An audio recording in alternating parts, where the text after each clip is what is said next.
Hello, everyone. Welcome to the Fringe Think Tank. My name is Nathan, otherwise known as Old Man Builds. And we got Benny Factor here. And we should have a special guest here, Sears, here in just a little bit. Ben, let's take a look, man. You got your coil, I got mine. Let's take a look at each of them. All right. Give me 1 second to take out this background. Okay. So what it is the mini lab. Yeah, we got the same coil just about, except for different size gauge wire.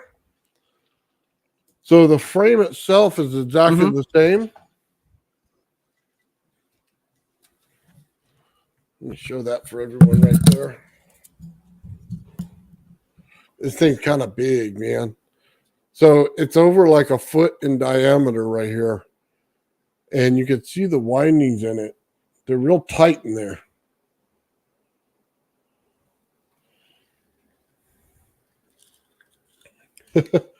That's so cool. What was the gauge on yours, Ben? Mine is 24 gauge. And I put 20 in mine. So they recommend anywhere from 28 to 16.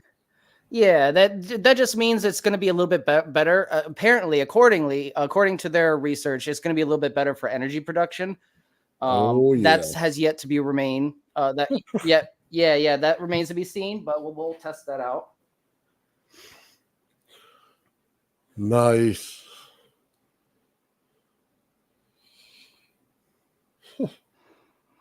So I do have the Mark I generator hooked up right now to the new stereo amp, which is a Technics. It's a Technics surround sound system. So we should get at least twice the amount of RMS wattage output per channel. Yes. And I did briefly test it. It does spin the neodymium sphere pretty easily. Really? Yes, cool. It was spinning it real fast, but I didn't want to crank it all the way up. Yeah, I didn't want to crank it all the way up just because I want to, go easy on the system, ease my way into it so it doesn't blow up right away. Nice. After I do a quick demonstration, though, I think I will set up the diode. I do have a diode from the Arduino kit. It's not anything special. It's not like a high voltage diode or anything, so I don't know how well it's going to work. But didn't the guy say we needed high frequency?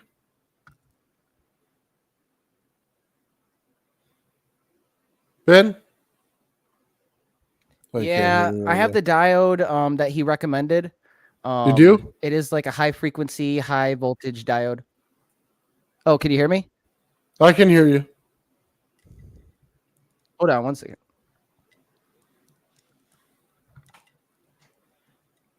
Hello? Oh, you can hear me? Okay, yeah, he did recommend a high frequency, high voltage diode. So I don't have one at the moment. What I have is just what came with my Arduino kit. Okay. Yeah, so I'll hook that up and see if it gets any power or anything. Hopefully it maybe provides some kind of protection, Yeah, it says, let's get the sphere spinning so you can see. So yes, high frequency. It might still work though. Yeah, I got a couple high frequencies, man, from building on that voltage multiplier, and then I got what was it? I bought a reverse diode, or not a reverse diode, but some kind of special diode for a number circuit, which might also work as well, since it's for the Tesla coil. G'day, mate. Australia in the house. Oh, man. Yeah, this is cool. Ben's getting his setup taken care of right now. He's got his new amplifier. His last one didn't make it. His first one didn't make it. This is his third one. So, but he says it's got a lot more power. So it's going to be awesome to see it spin and, finally get some stuff going here. What's going on, Mike? Ulysses. We're all here, man.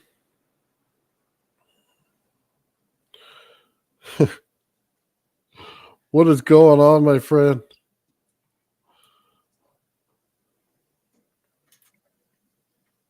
Oh, man.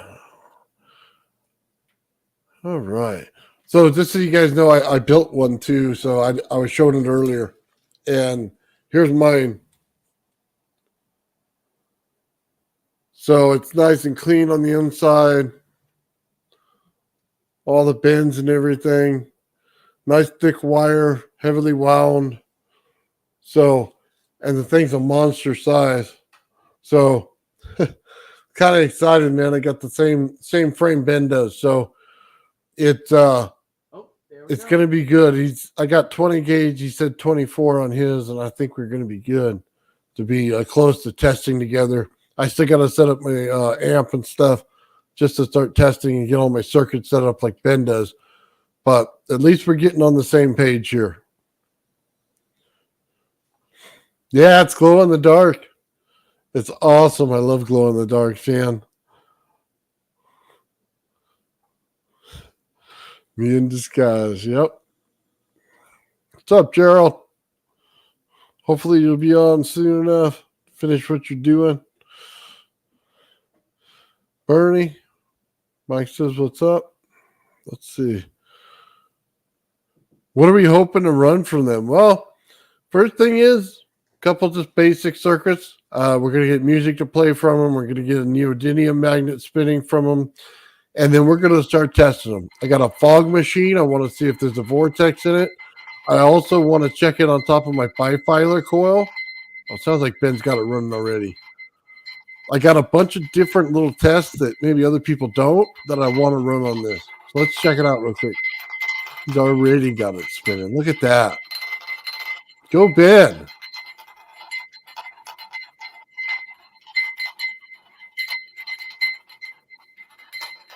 Holy crap. That thing is rocking, That's like half man. power right there. I'm afraid to go full power. Oh, don't. If it's working, don't blow it, man. Just stay with it. What are you at on that thing?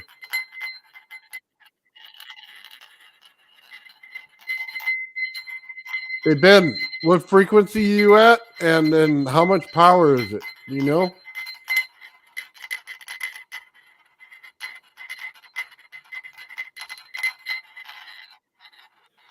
That's right.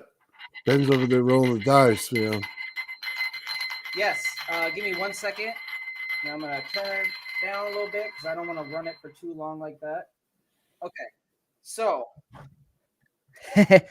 as you can see, we have an actual tone generator. I tried using the pure sine wave on YouTube. It didn't give the same effect. Just FYI. I'm using a frequency generator from Windows. It literally is just called frequency generator, and we're at 7.83 hertz using a square waveform. I'm going to switch it to sine wave in a minute because I have a feeling that sine wave is better for the electromagnetic field, but that's just a theory of mine. As far as power input, I have to hook up the multimeter real quick to see how much voltage is actually going in. So let me do that as well. I bet he's getting a lot more. He's got 1,000 watts is what it says on this one. So he should be able to do pretty good on there. I think the last one he was doing was 60 watts or something. I don't know. It was low. It was low last time. So, and I think that's per channel, just so you know. So I think he got maybe 120 max out of the last one, and he's going to get, 200 out of this one. So 100 per each channel. So he's got definitely more power. So he said he picked it up for, I think, what, 20, 30 bucks, something like that, something cheap.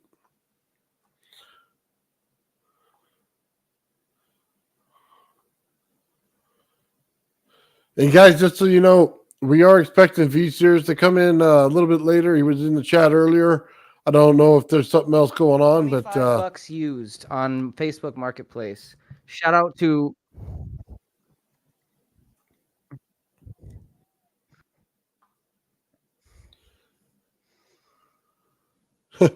still trying to get shout out to Robert, who actually sold me this on Facebook Marketplace. He's a great seller. He's got a couple more of them that I'm going to grab as well. Oh, nice. Ben found his jackpot out there.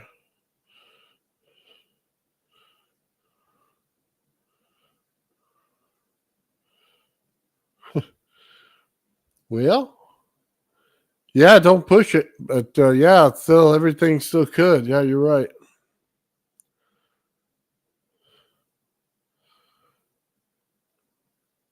Yeah, I managed to nap myself, man. I needed it. That music put me to sleep, man. I was out. I've been sick all week, and So I it's haven't been able to reading catch a as nap. half a volt.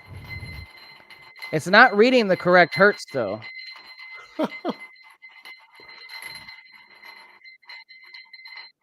Look at that, it's spinning with that.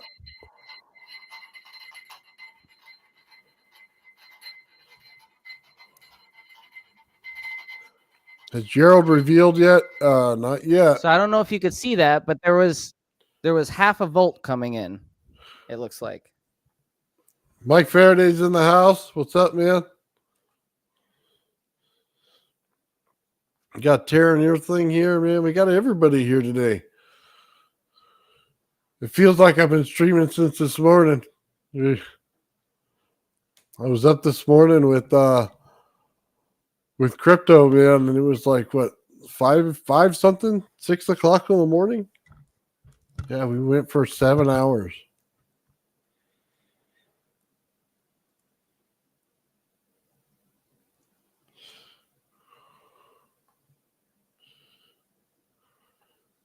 Yeah, Ben doesn't have any sound on right now. I don't think he has a mic on. I don't think. So Nathan, just a quick There he is. update. I was doing a reading on the multimeter. Yeah. I had to disconnect the reference circuit because it might be oh,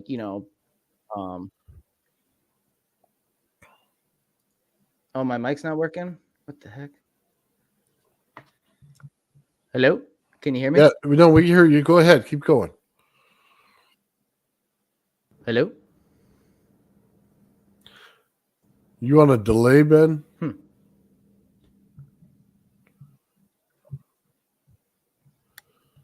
Oh, you hear me?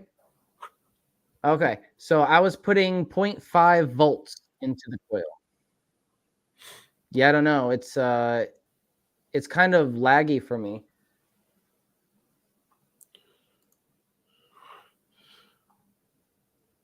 Huh. Yeah, I think it's lagging. Okay. All right. Well, that's what's going on. Yeah, Benny's up So in here anyways, we now. were 0.5 volts in, and it was spinning pretty dang fast for half a volt. It wasn't registering. It wasn't registering the correct frequency. Yeah, it wasn't registering the correct frequency, so I'm wondering if that was accurate. I'm gonna have to, test it against a couple of multimeters just to be sure. It doesn't sound accurate compared to what you normally put in that thing.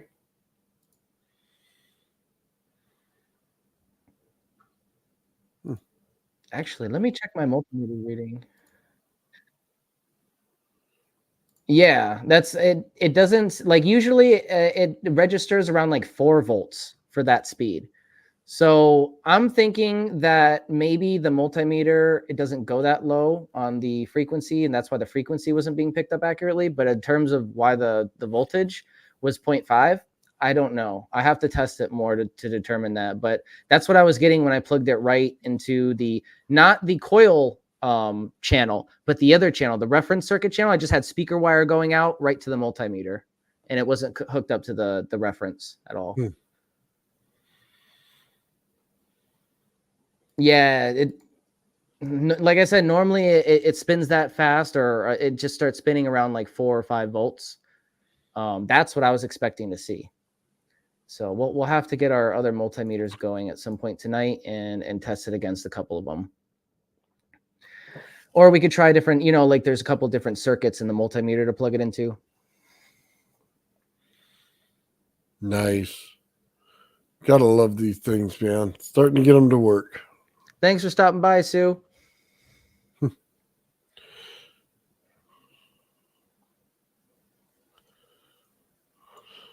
So the frequency was 7.83 hertz, the Schumann frequency, and we were using square waveform that time. So hold on. You're using square wave instead of the sine wave, and it got it to work. Last time you couldn't get the square wave to work at all.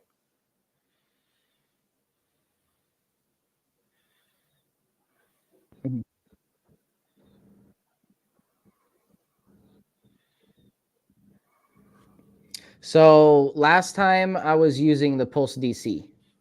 So when I was using the Pulse DC, it would like the sphere would jump when I turned on the circuit, when I turned on the power. But after that, it wouldn't do anything. It wouldn't vibrate or nothing. I just think it needed to be the right set. The I don't know, the frequency and the voltage needed to be right. Like I know what's his name?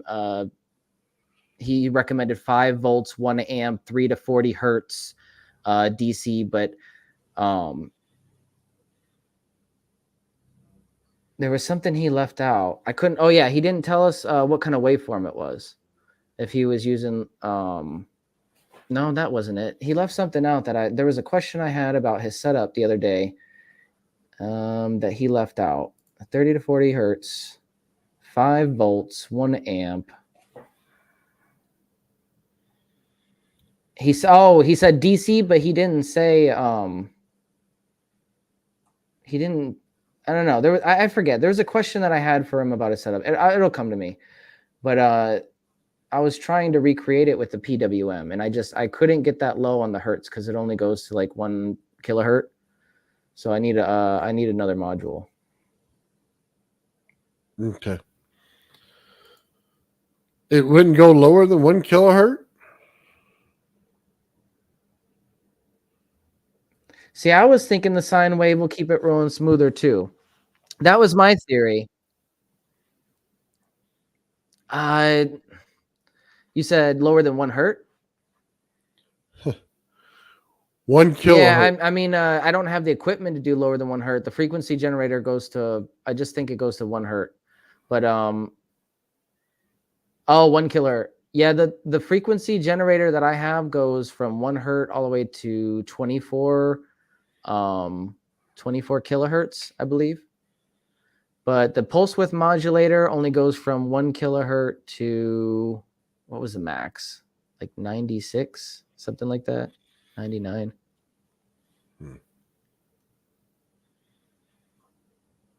Okay. Well, I'll have to set up that on mine as well, Ben, when I go to run it tomorrow. I did test this. There was a pure sine wave. Yeah, there was a pure sine wave.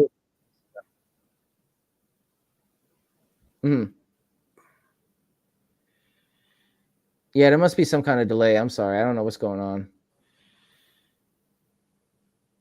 Yeah, you're a couple seconds behind.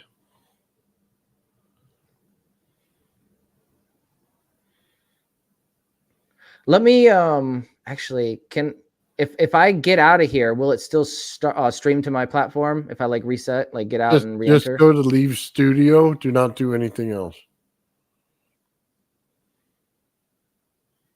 Yeah, hit leave studio and then come back in. I'm gonna try that. Oh, it's so funny. Ian, what's up? How you doing, Ian? We got Ian here. Changed his front cover right there to his coil. That's cool. And we got Joe in the house. He's been commenting. Sorry, I didn't say hello. Hello, His Highness. We got everybody here today, man. We got a lot of people.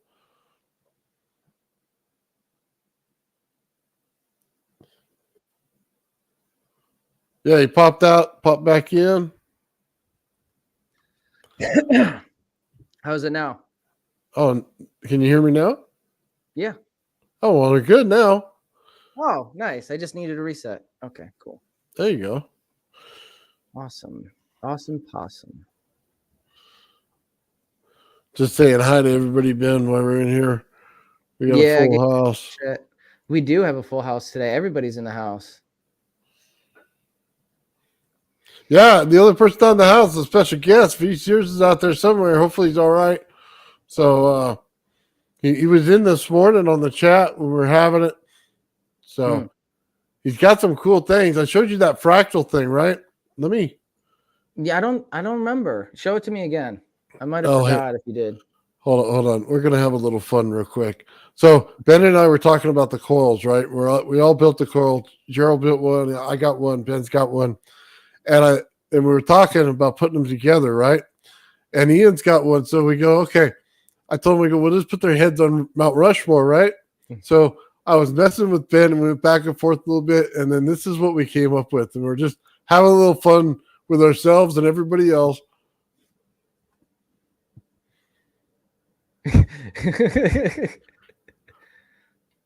There you go, guys. We had to get the back of Ben's lab coat with his merch on the back. You know what I mean? And then we had to put the coil coming out of his head with a look like he's dazed and confused over the coils, man. It works because the top of my head was cut off. There was no like round edge, so you had to do something with it.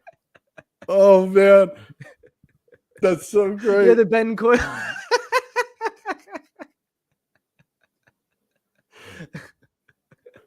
Hey, I swear to God, I'm obsessed with these things. That's all I ever like think about. These dang coils. Oh, it's Ian right there. There we got you, Ian. It was hard to get a shot of you turned that way. It was so funny. Great expressions. Dude, when I saw the lab coat, I was like, okay, I can put a picture of Ben on one of these heads, or I could put a lab coat in there. And I'm thinking, then I had to look for like the back of somebody's head that had a little bit of curl in it for Ben. Oh man, I was just laughing the whole time I put it together, Ben. Surprisingly, it does look like the back of my head too. And I'm glad you didn't keep the bald spot. Oh, that's so funny. Hey, we have fun here. Give you a little extra hair there. Oh man, the fun we have here. Oh, all right. Let me pull that other thing off. Give me a second. Okay. So funny. Looks so posh. Oh, Mike K from Faraday Research has some news about the power cell build. Nice. Oh, is he going to be able to share it? Because usually he's pretty hush about that. Yeah, sometimes he can't talk about it, but hopefully he can share something. All right, guys, everybody, this is V Sears right here. I'm going to go ahead and hit play. And I'll turn the volume up for you, too. So he's dealing with fractal geometry. So let me get the volume. Who is this gentleman's name? V Sears? Yeah, Victor Sears. Victor Sears. Okay.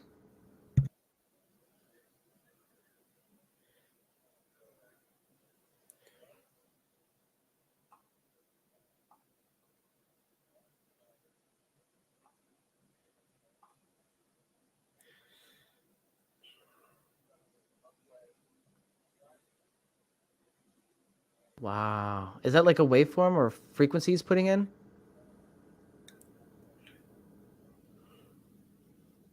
He's on a fractal generator. Fractal generator. So what is that?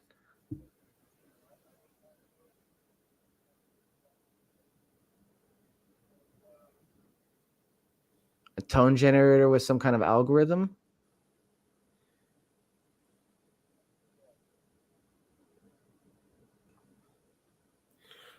So hold on. Give me 1 second, Ben. I'm gonna email Mike and when he give us an update. Yeah, if he wants to come on and give us an update, I'm down. Whatever he can share, at least.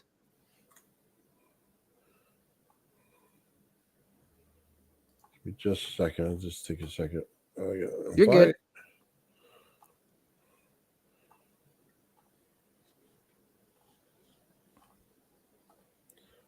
Yeah, hopefully, he got his parts put together. He was looking at something last time. Sorry. There you go, Mike. I went ahead and said it. So just check your email. It should be in there right now. So that's pretty cool, though, man. I like that cell. Mm-hmm. Yeah, I'm always excited when Mike has some updates because, like we said, he can't tell us everything, but all the juicy tidbits that he can tell us are definitely treasure. Yeah. So. I mean, when he puts them on the market, if I can afford it, I'll buy one. That's for sure. Yeah, Mike, check your email. You probably already did. It should be in there.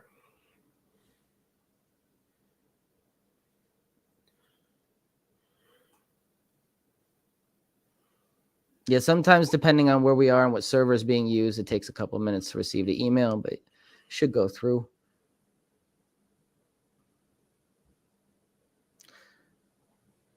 Yeah, it did look like a torus and how it was compressing and decompressing. Yeah, well, let's just take a look at it one more time while we're waiting for Mike there. So yeah, it was just cool. It's just cool because we were talking about a pump that the Gravity Flyer has in a little bubble. Mm-hmm.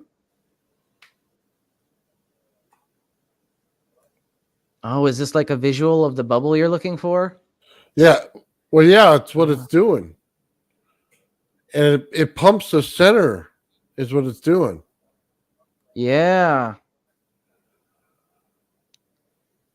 That's crazy. Yeah, it's like a spring that's going in and out.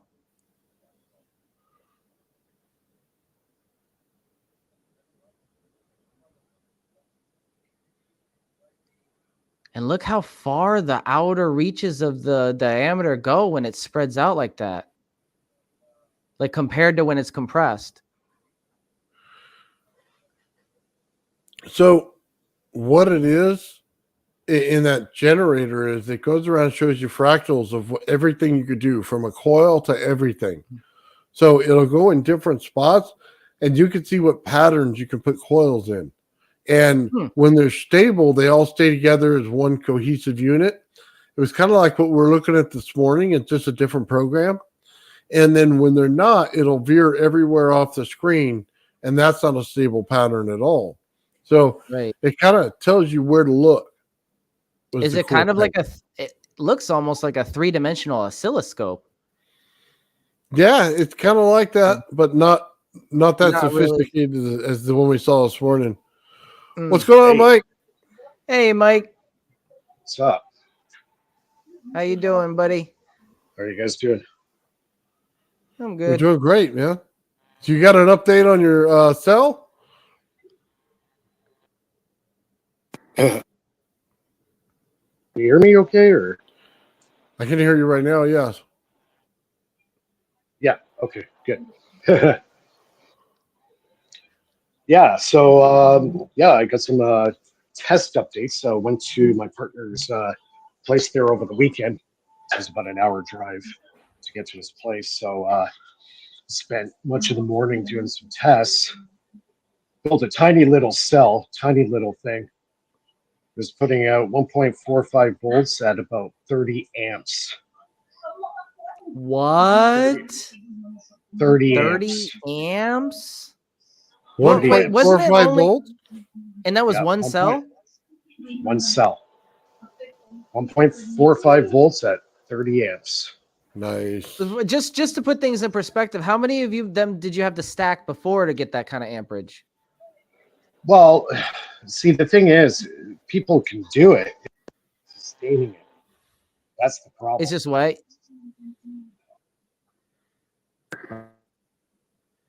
It's a matter of sustaining it, right? So so you can do it for like short spikes. Right, and that's how these cells are operated. They have to be in short bursts. So like 2 seconds off, then put it into a recess for say like 8 to 10 seconds, and then start the process again over and over. So it allows the capacitance to build up in the cell, which we use carbon graphite in the cell. That builds up the charge inside the cell. And when you release it, it gives you a huge burst, a punch. And that's where all the amperage is coming. It's the potential that's being stored in the graphite. So the bigger graphite, it turns out the bigger the area of the graphite, the harder the spike and the longer you can sustain it. So the cell we were doing was like 4 inches long by 1 inch wide.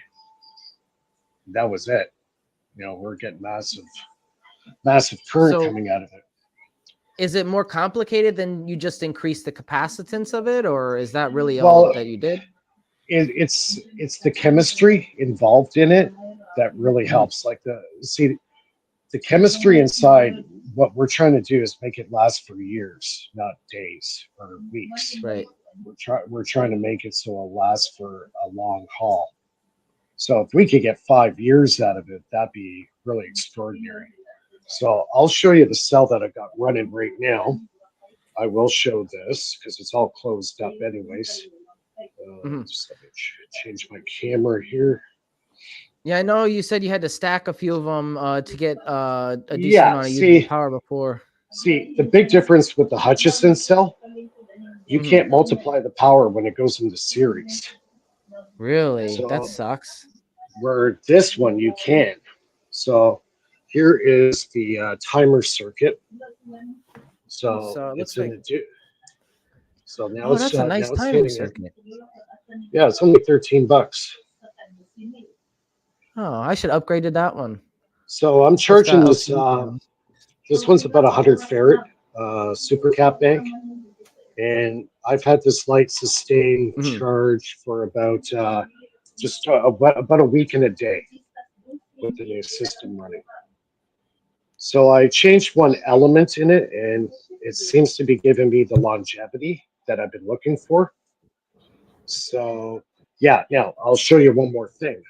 I'll show you something exclusive on their show. It won't be shown on my show. Here's the new power cell, 12 by 12. Hey, your cells look like s'mores. You should your cells look like s'mores. You should call it codename S'more. Yeah. So the cell is 12 by 12. Oh, nice. That's a lot bigger. Yeah. Yeah, look at my hand. And I got a big hand. So the surface area, the space on the inside here, I'll just show this. This is nuclear grade graphite. This actually goes in. It is significantly larger than your other smaller cells that were in series. Oh, yeah. And this is one cell. So if I had 12, 15, or 20 of these guys. So this is what they use. This grade of graphite goes to nuclear power plants to cool the reactor down. So Gerald's here. Yep. So this is the 12-inch one that I'm working on. So I'll be making about 20 of these. That's the plan. And I got my contact points there, positive, negative. So yeah, they're big. They're huge. So you said 20? 20? What I'm gonna make 20 of these cells. That's the plan. Nice. Yeah. I'm talking horsepower. I'm talking a system that will sustain a refrigerator indefinitely. Oh, nice. And some. Like this will when this one's done, I'm gonna hook it up to a 4 kilowatt inverter. So I'll be sustained 4 kilowatts. I'm talking like house power here. So just check my refrigerator. I read the label. It takes 180 watt hours to run it, or 180 watts, which is not much. Some of the older fridges, they suck up a lot of power. I think my buddies, he had the ice maker, inside the fridge. They take 6 amps to run that thing. So it takes about 300 and I think it was like 360 watts, more than double the wattage of mine. So you can get efficient appliances. I think that's part of the problem too, right? People are using inefficient, utilities and stuff like that, which can really drag your electric bill in the wrong direction.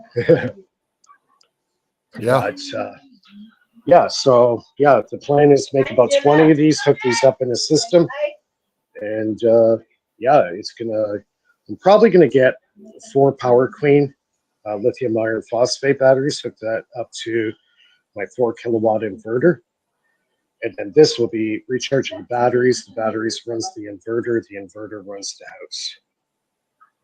That's the plan. Nice.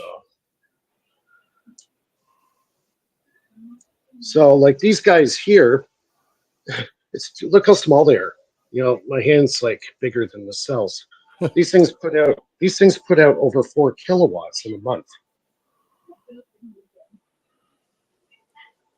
So you can see the potential. And the thing is too, these cells should run for 4 to 5 years, maybe even longer. That's what I'm hoping for anyways. So it's all to do with the chemistry inside. The amount of research I've done in there is like I've done my university degree. So that's kind of where I'm at right now. Gerald coming on tonight. Yeah, he's on right now. Hold on. Sorry, I'll pull it off of the solo layout. I just got Sears just contacted me, so I'm gonna get him set up. Give me a second. You guys go ahead and talk. I'll add Gerald in. Amazing job, Mike. Yeah, great job, Mike. I know what you did, or at least I have a damn good idea, but don't worry, I'll keep it to myself. Yeah. Yep. Very smart man right here. Right. Yeah, great Right job, here. Mike. Yeah, very Right good. there. Yeah, that guy. Yeah. Awesome, Mike. Seriously. I always Yeah. love it Yes. when you guys have updates on your projects. Well, the battery cell I've been working on for 2.5 years, off on the sideline, right? Every now and then, if I did something cool, I would show it, right? Now I'm getting down to the nitty gritty of making those things last. And the best part, Yeah, you can I'm not fine gonna tune it reveal- now. Well, the best part is I found the element that I need to preserve one of the other elements, my donor plate, inside the cell. Guess what? It's 100% organic. 100% organic. So my cell has no carbon footprint other than the carbon in it. And your cell goes right along with your atoms mode. Well, exactly. Yeah. It's like symbiotic. I know it's smart. It's kind of like this, kind of like the solid state version of my reactive generator. Yeah. We'll talk off air because Yeah. my brain's like it's awesome. Yeah. That's why I asked him if he about 20, because that's quite a lot of power. That Hey, is. Oh yeah. Well, if I ever so get in the escape room, I'm calling Gerald. yeah. Well, you figure the average cell, under regular conditions, we were able to sustain about 1.35 to 1.55 volts at 14 amps. Stable 14 amps. That's significant. That's a significant Yeah, amount that's a of power. lot. Like Yeah. I would personally, when I was talking with my partner, I said, hey, if we can sustain 2 amps, I'm a happy guy. Yeah. But we're getting way beyond that. Way beyond that. And solid state too. Solid state, no moving parts in it. The only thing, the big thing is you have to learn how to or find out what element protects your donor plate. That's the key to these power systems. If you find the element that can sustain or basically preserve your donor plate inside the cell, you're laughing. You've got a cell that will pump out power continuously for several years. And never degrade. If you did if you did what I think you did, the amount that it's going to degrade is negligible compared to the power. Yeah. you produce. That's right. Yeah, it's way exceeds the amount that's being. Absolutely, Well, that's awesome. Well, nothing's going into it. It just produces power. Hello. Hey everybody, I just want to welcome V Sears to the group here today. How you doing? We're all talking with Mike Faraday right now about his cell. You know what I'm going to do, guys? How you doing? I got to make a phone call. I'm going to jump off here. You guys have fun. I'll come back later. Right Okay. on. I got your link. Yeah, and I'll jump back on. Okay. Right on. Thank you, Mike. Thanks, Mike. Yeah. Okay. You're on. Can you hear us? Yeah, can you hear me? Yep. Yeah. Clear. I can hear you. Oh, I guess I don't need the headphones. I still need them, man. I'm deaf. So I'm half deaf. I have a stereo in the background with speakers that go all around me. I cheat. I just don't listen.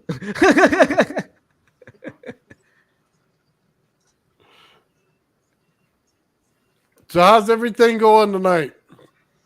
Not too bad. After watching Sheila though, she kind of made me want to do something different. Oh, she inspired you a little bit. Yeah, the alchemical connections. Mm-hmm. Yeah, her presentation was fascinating. I remember watching at the Cosmic Summit being blown away. Like I was absolutely mind blown when she was demonstrating some of her coherent waveforms.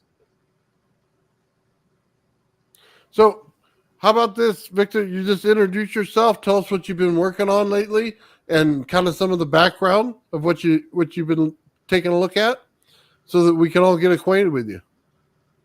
Okay. So this actually works better with two monitors, doesn't it? Sometimes, yes. Yeah. Well, I've been doing a lot of things, but as far as the fractals, back in the 80s when people were into the metaphysics and crystals, I was trying to push them towards like crystal radio and other things to focus on, but I did do things like numerology. And one day my mind was kind of blown. I took the words, let there be light, and there was light, right? So you have a statement, let there.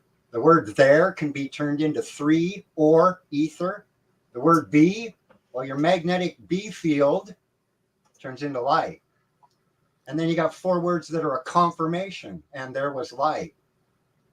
Well, the numerology people get today reduces everything to a single digit. The numerology I learned came from a book from 1938. It extracted the vowels and said that the vowels were internal vibrations of an individual, and the consonants were what we expressed to the rest of the world. So you make a fraction out of your name, and you actually get an equation where you can do like Ohm's law. You can play with it. From that, I discovered two fractals I never knew about. I also discovered there's so many ways to God, let me tell you. I discovered other ways to get the same fractals from Helmholtz resonators, physics.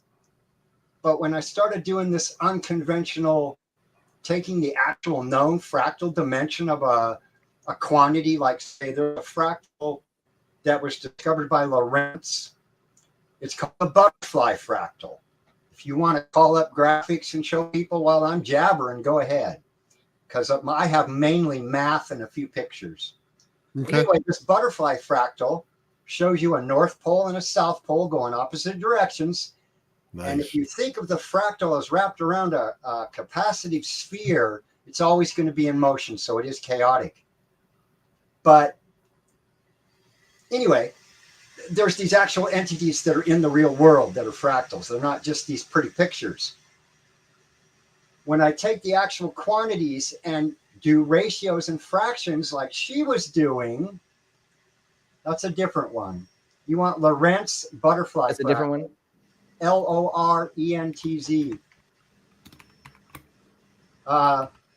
Like she was doing anyway. You treat them as ratios, especially with the golden mean and a special fractal called Cantor's dust. You start getting physical quantities and uncovering a whole bunch of connections to the Earth and Tesla. And it just, I think there's a fractal way to learn and express electromagnetism. And it's through capacitance and inductance, which is exactly what you guys are playing with. Yes. Well said. Well said. I seen a little bit of your work with the fractals. I was very intrigued with it, with the whole toroid, and I wasn't exactly sure what I was looking at, but it was very interesting. I'd like to learn more. Well, kind of a few things to present. Yeah, anyway, as that fractal's cruising around, you can see there's a North Pole and a South Pole in the center. So I don't know really where to start, because I have to like close my screen to present, I suppose. Yeah. And I'll rearrange. So what have you guys been up to already today, besides Sheila's work? Well, I got a new stereo amp receiver that we've been messing with. I haven't been able to synchronize the neodymium sphere with the rodent coil yet, but we're getting close. We're getting close.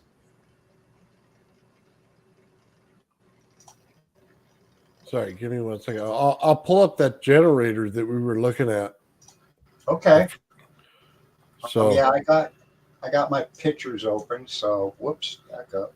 if you're ready, go ahead. Go down to the tab and present.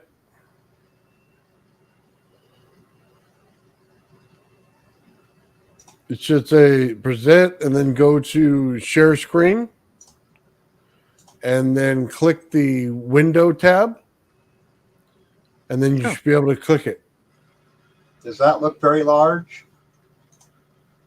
Yeah, it should be open on your computer. So like if you just have your regular picture, double click on it. There you go. So let's take a look here. Can you actually read that though? Or should I go full screen? No, I think you got it. I think we can read this pretty good. Yeah, it's good. Okay, so the concept here is Nikola Tesla discovered that the magnetic resonance of the Earth was 12 seconds or 12 hertz, and that the halfway path was around 6 hertz. Okay.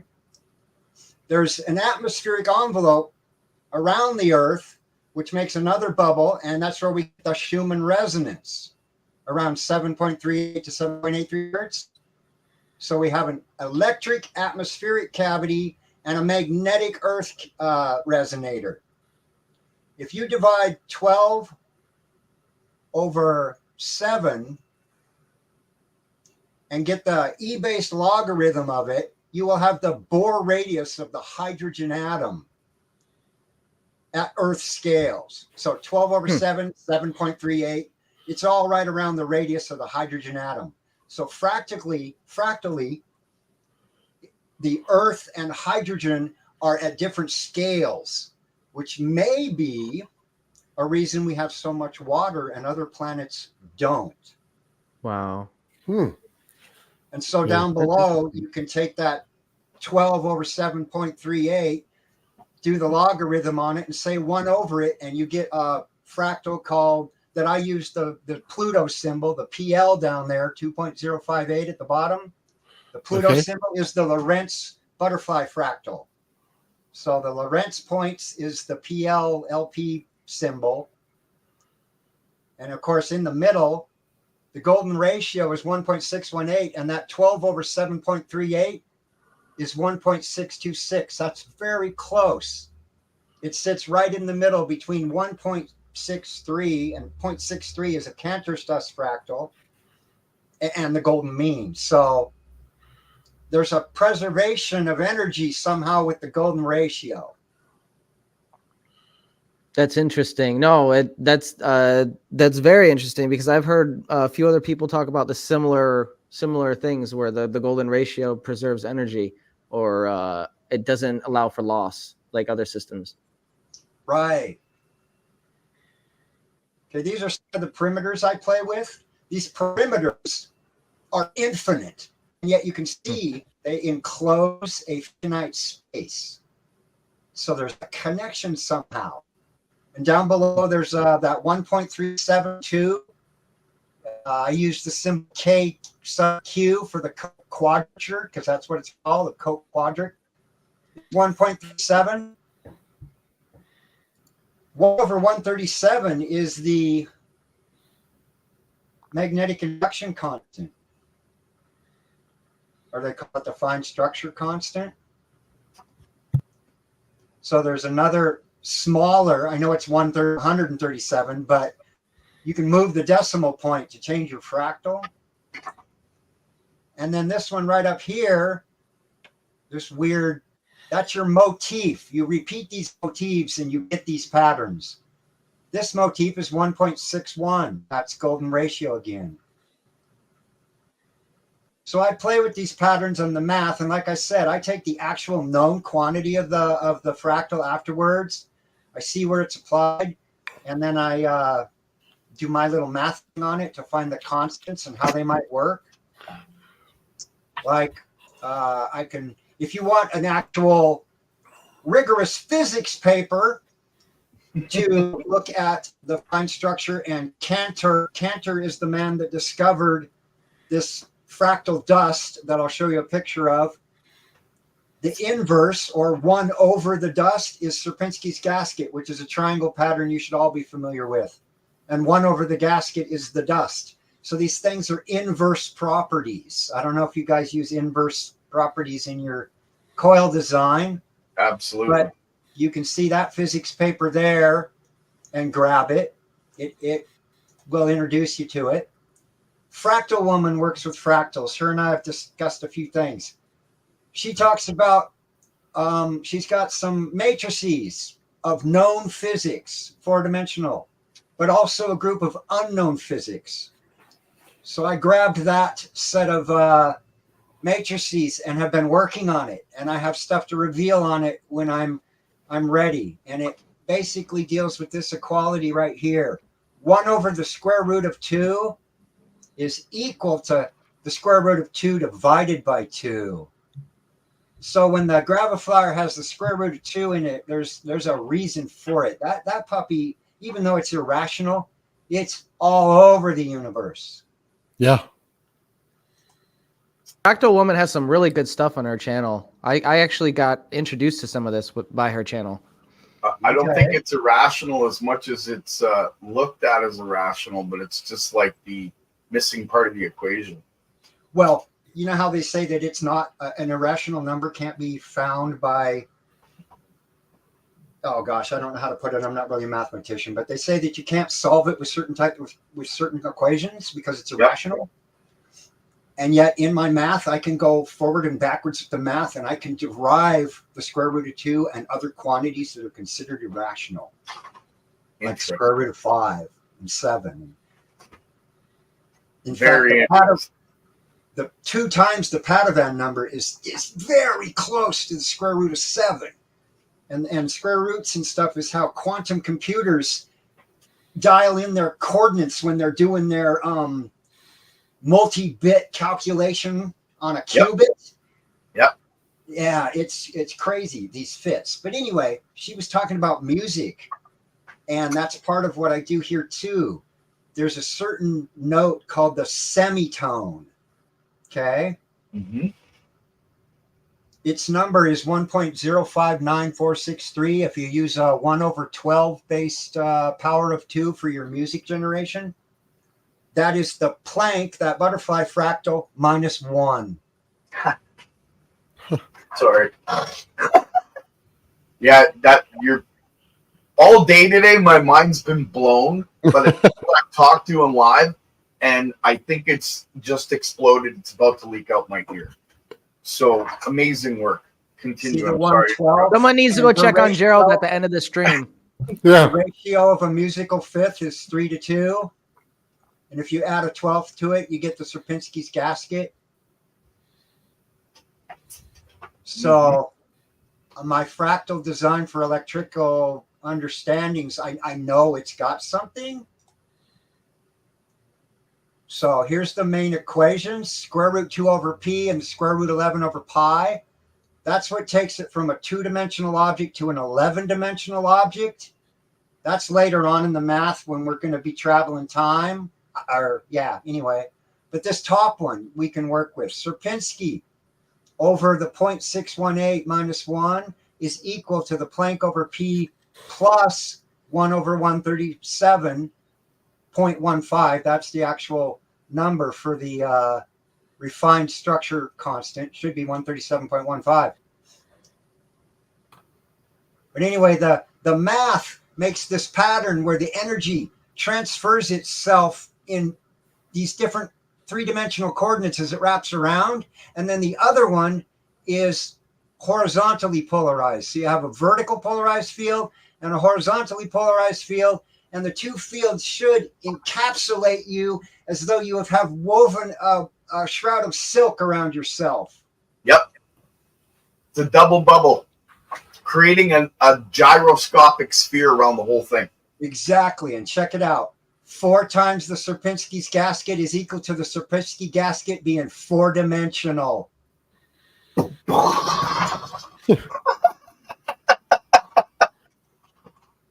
I love it. It's got something to do with the perimeter. The edge of chaos between pi and the square root of 10. I'll be honest. Some of this is a little above my head, but I'm still trying to keep up, and I'm still interested. All you got to do is look at these numbers. Mhm. I mean, the square root of 10 is 316. 3.16, John, 316. Oh, all of this. yeah. It's all patterns. Do you remember what I said before, gentlemen? It's been written. But our understanding is where. I love And he's you another guys. part. I'm sorry to interrupt you. You're another big piece of the puzzle, V Sears. So Thank continue. I'll shut up. No, go for it, man. Because That's awesome. I learn when I teach. Yeah. This came Same to here. me in a download in 1986. I can't handle it all. So I have I hear that. the Appleseed and given away pieces of the puzzle to people for years. Yeah. One of them people is Marco. I love him, but he didn't design the coil in a C shape. I needed a C-shaped one for a disc to spin and slide through it. If you go look at my video on the generator, I have a perpetual motion machine. Anyway, like all in it together. So yeah, That's a cool idea. That's a whole nother topic for. I like that. yeah, that's like the homopolar generator, but it's probably a better version. okay, I don't so know. I haven't seen your system. I'm just guessing. The numerology. This is By the way, I can only get my neodymium sphere to spin in the Rodin coil that fast and that well at low power inputs at the Schumann resonance 7.83. Yeah, because you're trying to accelerate the entire mass of that magnet alone. Yeah, so it makes sense. It makes sense, And how is it some people are able to spin it outside of the sphere? That's what I'm trying to decode right now. Get it to spin. Oh, they get the outside momentum built up in the cup. They just and then build they it just up. let the sucker run off momentum. Yeah, I like the way you think, B. Sears. Yeah, the focal point of that energy is a vortex. The hot spot is under the coil. So you just have to get the momentum right. You just have to get the angle right If and you set it want there. to And just play with spinning magnets, where is your return? When you spin that magnet, you're not getting no return. If you strap it to a shaft of a motor and you can get that magnet to spin and get electricity back, that's somehow more than you put in. You're not getting your experiments are making you learn, but you're not getting any return. Well, I do have the over unity circuit that I am getting 155%. It was just something that I wanted to see if I could do. They did it. I wanted to see if I could do it, but I do have 155% efficiency, which is great. And that's something that I am trying to expand on in phase 2 of testing. But that's something that I'm going to have to learn more about Bedini circuits and all that in order to fully implement. But it is possible. A lot of people that say they have over unity. Yeah. Yeah, it is. Yeah, I'm seeing like a lot of people that should be taken seriously and aren't, honestly. I don't even know the definition, I won't lie to you, about over unity. Like, I know I hear you say 150%, Ben, but I don't know how you would compare the numbers in to out. Is it just your voltage? It's voltage and amperage. So I'm measuring. So what the Rodin coil seems to be doing at 800 hertz, around 800 hertz, is it's doubling the voltage and it's maintaining or even slightly increasing the current. But the increase on the output of the current, the amperage, if it increases, is very light. But it's maintaining the current while doubling the voltage at that frequency. So that's considered 150%. At that level, yeah. I mean, over unity is technically when you have more output than input. So say you have, 5 volts and 1 amp going in, and you get 10 volts and 1 amp coming out. That would be considered more out than in. I understand that. I get a lot more. It's just I'm trying to gauge the percentage-wise. Oh, you're probably in like the 900%, Gerald. All right, guys, hold on. V-Sears, we don't want you to miss a page, so please go back to where you were. I'm And just trying to just- find another similarity of how my fractal system wraps around the Earth.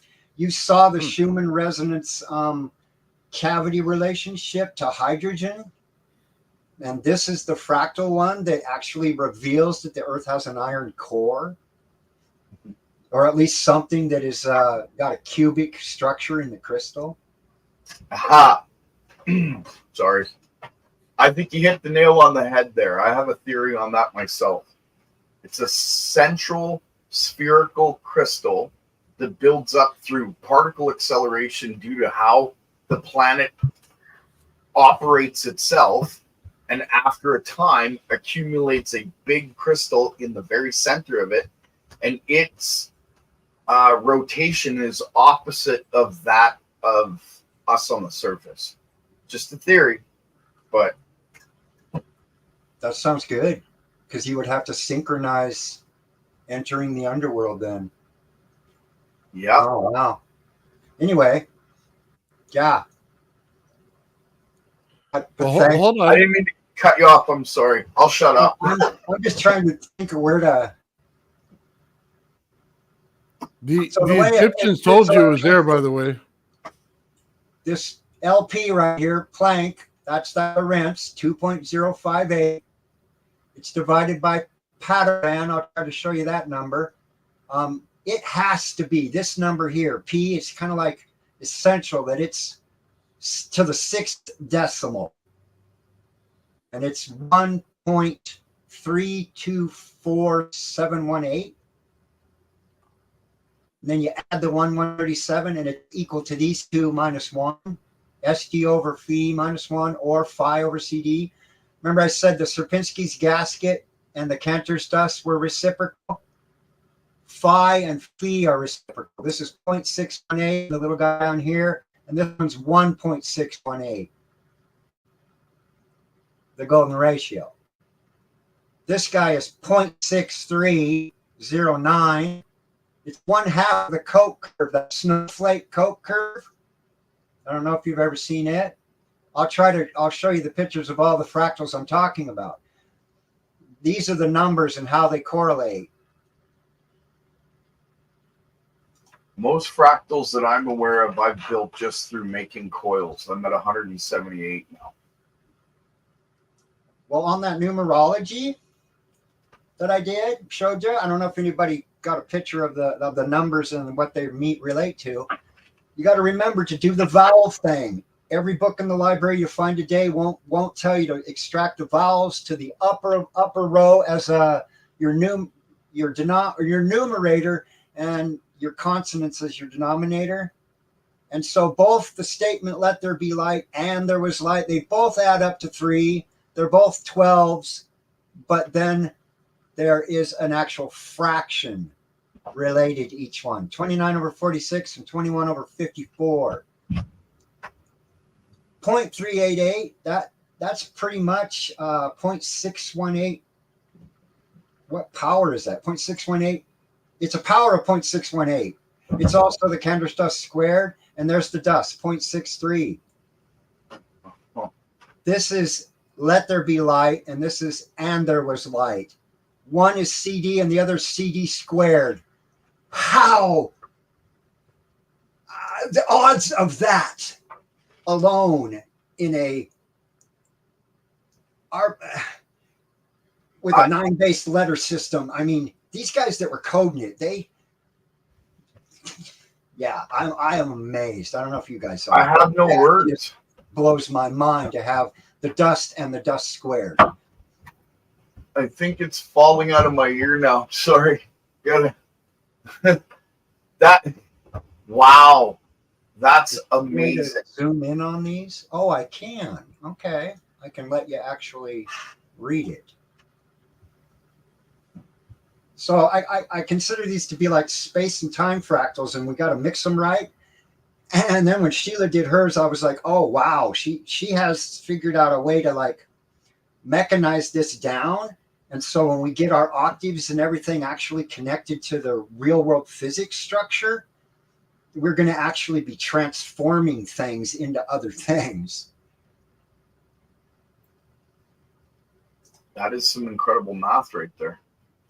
Oh, and here's the thing. Okay, Cantor's dust over Cantor's dust squared is Sierpinski's gasket, which is equal to 1 over CD. And you can get it from 2 over pi or 7 over 11. And 7, 9, and 11 are the 3 most mystical numbers in all of the sacred geometry stuff that people, work with, because those are the 3 hardest stars for you to draw by hand. So it takes the tools of geometry, which is your compass, square, and ruler. Your tools. Yeah, that's what I use to build my my template, and then I use number sequencing to build my star coils and the Rodin coils and all the other Does coils. that look familiar? Unfortunately, yes. Definitely does. So anyway, yeah, you can see, I'm sorry I'm giving you guys my notes and not something refined, but there's an 11-dimensional connection to this whole thing. And so that leads us to something called the hypercube. But here's a concept. Recall the Earth and hydrogen connection. I'm going to take it to the extreme. I can't remember what year it was, but Stephen Hawking looked at the universe and its expansion, and he determined that the universe had a fractal dimension of around 2.1. Okay. And then he looked at the distribution of matter in the galaxy, in the universe and the galaxies, and determined that they were out there with a fractal dimension of about 1.26. Excuse me, 1.26. Well, if you look at that as a ratio of the universe and its mass distribution, it's 15 over 9. But since the universe is expanding, and the matter would stay the same, but the universe expands, when the universe finally reaches 2.16 and the mass is 1.26, so we have a permutation of those 2 digit numbers, it will be equal to 12 over 7 again, like the logarithm of 12 over 7 is the Bohr radius of hydrogen. So when the universe expands to take in that, I think we're gonna feel it when the universe and hydrogen becomes aware of how big it really is. Interesting. I think Gerald finally found some math he likes. I do. I'm sorry if I'm quiet here. I'm trying to run this all over in my head, and it's going to take me a bit of time. I'm probably going to have to come back and rewatch this. Because I got a question. Really... I do have a question for you, Sears, right here. Terran Earthling asks, are you using 22 over 7 as PI or phi? Not literally, but I use all the multiples of 11. Yeah, I want to show this one, but first I need another graphic. It's in another folder, so how do I open that one? I want to save that folder and open another one. Well, I got another question for you real quick. Where do we see elucers E 2.71818 in the system? I always considered it a containment factor. 2.718? Yeah. Okay, that's E. Yeah, that's what he's asking. Actual E logarithm. Yep. Okay, so he says, where do you see that in this system? In my system? Oh,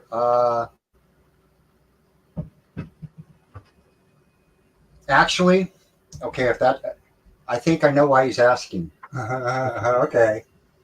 You want to know if I've done what Eric Dollard said and finally culminate all of his math down to E-based system to where it could all be stuck in one algorithm. And yeah, I'm not ready to give that out yet, but I do have it. Nice.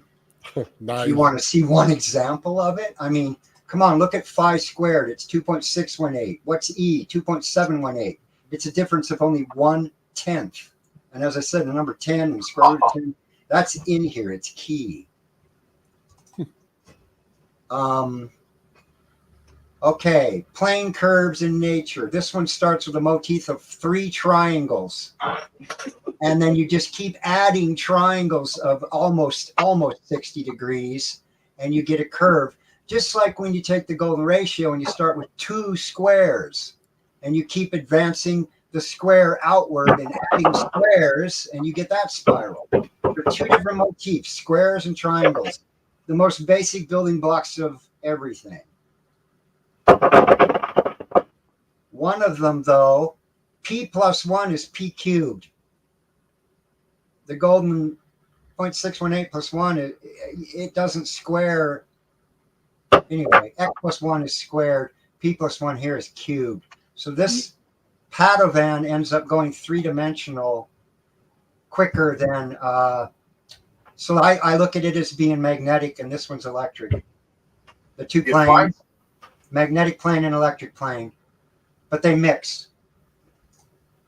Yeah, they mix. And if I'm right, your math just proves my presentation.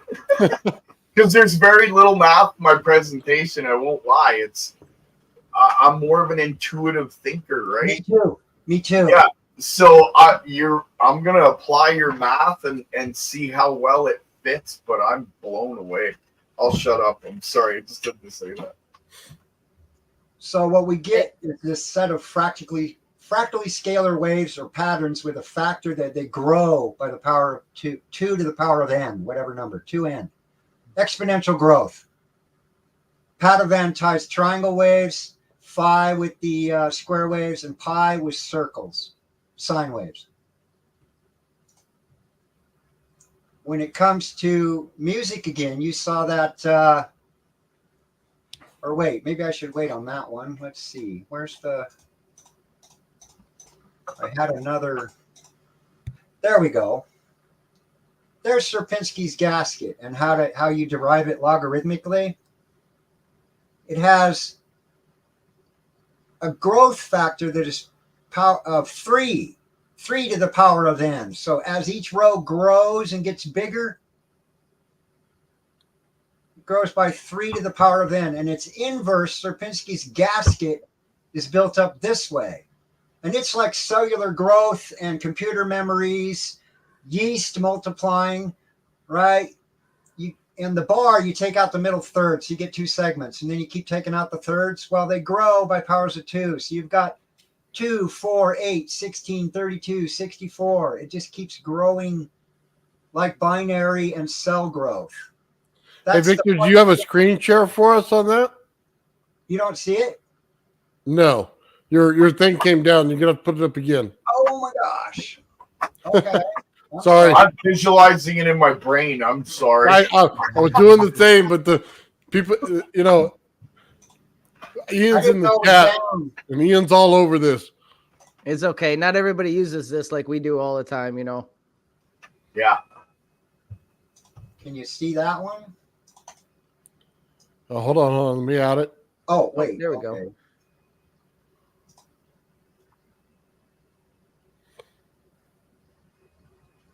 The 0.63, when we did the Let There Be Light, and it turned into 0.63, it's an actual fractal to the decimal. I mean, but you got to do the numerology with the vowels removed and do the fraction, or you don't discover this. You just end up with the number 9. Interesting. Right. So you're ignoring the vortex math based, like reducing everything down in this instance. When I showed Marco that years ago, I mean, I wasn't even at this level then.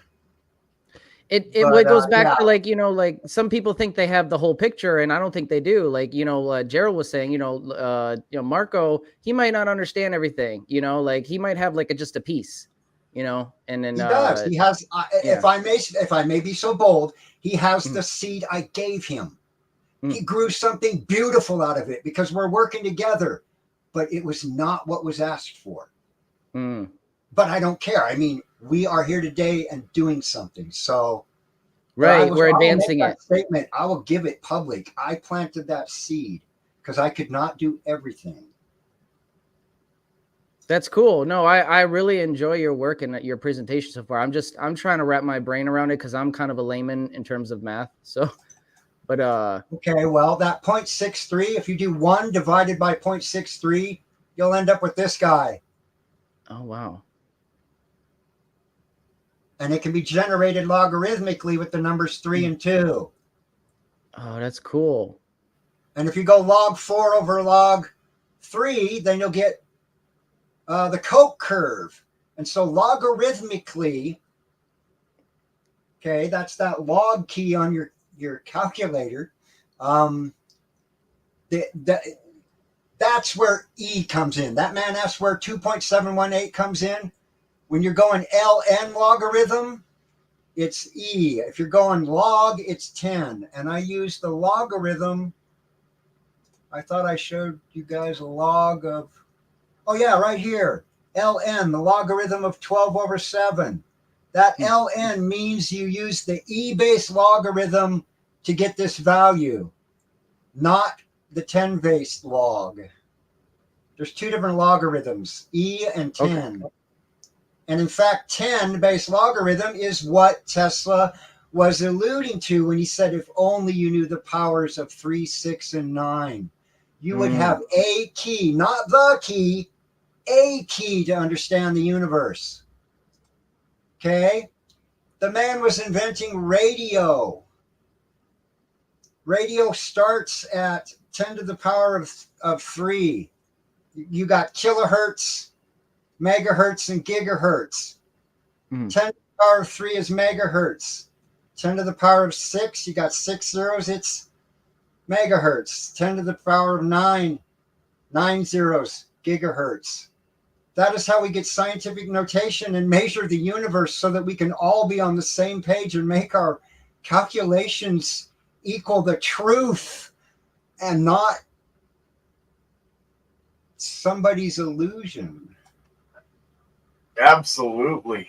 Right. Not trying to make the numbers fit into somebody's like made up equation or dimensions or whatever. Well, if you didn't know about math and we're on the wrong page, I could tell you when the next eclipse comes that I'm going to block the sun if you don't give me all your gold. Yeah, I get. Yeah, I'm gonna stay quiet on that one. I could say so much. Yeah, I wish my stuff was in better focus. I'll try to get prepared better.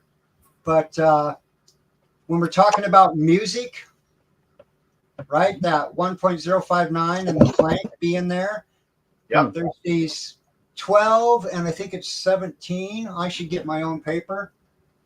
You saw how the Sierpinski's gasket grows by powers of 3 and the Cantor's dust grows by powers of 2. Music comes from powers of 2. So what comes from the powers of 3? Matter? Light, maybe? I'm not sure. I'm just guessing. Well, it's supposed to be, yeah. I call it the semitone and light. But anyway, the semitone of music. Huh. The log 12, that log of 2 over 3, right? Log 2 over log 3, that fractal right here, the dust, it's equal to 12 over 19. If you take 2 to the power of 1 over 12 and 3 to the power of 1 over 19, they're equal. The fractal gives you the power exponents of the power exponents you need to create stuff out of light. And Tesla said everything is light or hydrogen or whatever. So basically you're saying these are 2 parts of the whole equation right here. So when I saw Sheila, you can well imagine how I was going, oh my God, I love her. We got to hook up because you just alchemy, photonic alchemy. That's a new one for me, photonic alchemy. That's cool. Okay, this we gotta be careful because I know. I was wiping off my whiteboard when, hey, I was wiping off my whiteboard when we started this because I had this conversation with somebody before we even got on here. I know exactly what you're talking about. It's to a T. In fact, yeah, let's just say we'll have to talk like on a Zoom call, not on live, because I don't know what to put out there just yet, if you know what I mean. And for those who are wondering, Gerald does not have a crystal ball. He's just very intuitive. Me too. We're into the record, right? Yeah. Akashic. Yeah, everybody's in sync. Do you access the Akashic? I do. Akashic records? I believe I try do, at least. But I don't think it's the way that other people consider they do, if you know what I mean by that.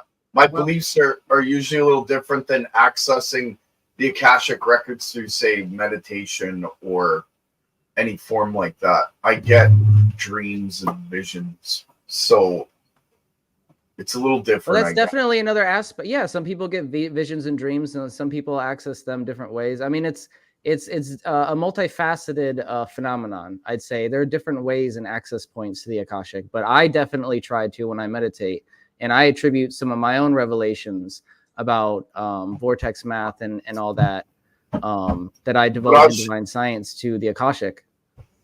I should ask you, what's your definition of the Akashic records and its source?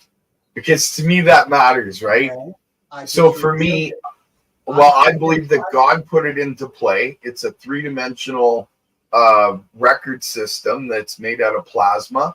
It's beyond time, and we can access it when we, as Joe said earlier, are at 0 point emotionally, and spiritually, morally, call it what you will. But I believe it's being humble and knowing who you are and how small you really are in a very big freaking bowl of life, right? So because of that, I think if we were to think that way and allow our hearts to be open, we can access that information because it's given to us. So that's how I think of the Akashic records, and correct me if I'm wrong. I don't know. I mean, Children. Say. Yeah, it's just that's what if number 82, I propose the idea that possibly hydrogen is opening up all of its dimensions, and that is the expansion of the universe, but all is made of one. So if the universe finally reaches that point where it's 12/7 also, you could say that God's computer is made of a single atom of hydrogen, and he's going to extrapolate his data pretty soon. And it's just everything's a fractal of that one. Well, okay.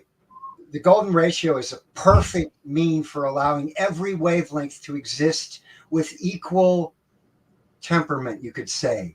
It does not judge your size. It lets everyone fit and come in.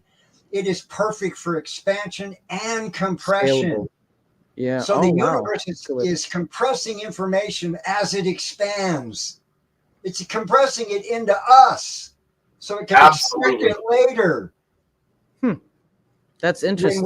No, this is all fascinating. It's all new to me, but this is very interesting because I've had some similar theories about the Akashic record that I shared with Gerald, and I am almost on the same wavelength of you as in terms of what I believe that the Akashic record is. But at the end of the day, it's all theories and we really don't know. But I believe that some people have the ability to access it. And what I believe is that if you are not in good faith, you do have a trouble accessing it. Yeah, yep. If you're disturbed, because most of it comes to me when I least expect it. Right, like you said, when you're in that even state, yeah. Because everybody's up, we're up and down sometimes. Life hits us and we get emotional. But when you center yourself, and maybe that's happens at different times for people, meditation or not. When you center yourself and you're able to get to that 0 point, you can access it easier. It's an interesting theory. It makes sense though. So Sears, you get it when you least expect it. That's usually when you're probably the most humblest. Yeah, not expecting, not seeking, not wanting. not expecting. Absolutely. This last picture here, I guess. This is when I asked when I asked Wolfram Alpha about the Padovan number when I plugged my math in. It gave me all of this big P equals some square root of 69 stuff. I don't know anything about that equation, so that's unknown to me where that could be in real nature. And I did not know up here that its boundary condition was a negative P cubed. So that makes me think that P is the thing that accesses Eric Dollard's counter space because it's negative and it's three-dimensional, which means that's not our space. That could be the inside of the bubble that Nathan and I discuss all the time. Well, it equals zero Yeah. once you it's crazy. Yeah, that's interesting. Mhm. I have to go over that myself later. It actually has a real quantity of -1. Well, where do we get that? I mean, The back EMF of coil systems that are fractal. something. I mean, this is what Wolfram gave me. And see this down here? This is a graph where the flow is going to the right, and all of a sudden it goes down into this dip and disappears, and then rises right back out and keeps on flowing. So I don't know why when I first saw that, the picture made me think, and the waters were parted. So I don't know, but yeah, you That's can ask cool. Wolfram Alpha that one. This is all interesting. Absolutely. Yeah. I think you're dead on there, V Sears. I really do. Yeah, the whole equation for let there be light, that blew my mind. That was really cool. You guys think of what I thought when we talked a couple of days ago? V Sears and I got together and had a conversation the first time. My jaw's on the floor, right? So I asked him if I could record the conversation because it was just like this. And I just couldn't believe my own ears when I start hearing everything that he started saying. And it just starts to fit as you're working through your problems. It was just absolutely amazing. So it looks like we're gathering. Sorry, go ahead. No, I just said thanks, man. I don't hear many compliments. Most people, they either their eyes gloss over or they're I don't know. We've all been there. I've been thrown out of so many Discord communities for sharing my research, just for sharing it, laughed at, called a fake scientist, and all sorts of crap. You know, it's unfortunate, but here you have a platform and we take you seriously, you know, and we love to have people come on and share their stuff because it helps us in our own research. And we're a team here, you know, like, yeah, it looks like we got the second alchemist on the ship coming on here. This is so cool. Yeah, no, you're a great addition to our team. It's just funny. We got a mathematician Gerald likes. The first time. Yeah, it's rare, I tell you. No offense. So you don't mind playing with your calculator? A little bit. Hey, Little I'm bit. not afraid of a little math. I was actually pretty good at math when I was in school, at least. Yeah, I'm not a mathematician. I can follow it, but a little slower than others. I was quicker before my car accident, but I can still follow along. So, yeah. Who was the person that wanted to know where E came in? I'll give you a little. Oh, Ian wanted to know that. Hold on. I can find the comment. Give me a second. Well, okay, I'll give a little morsel. That 0.539 Bohr radius for hydrogen.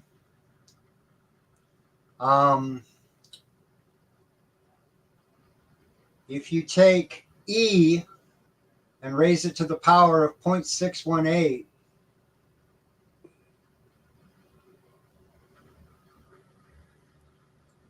now give the inverse. 1 divided by that answer.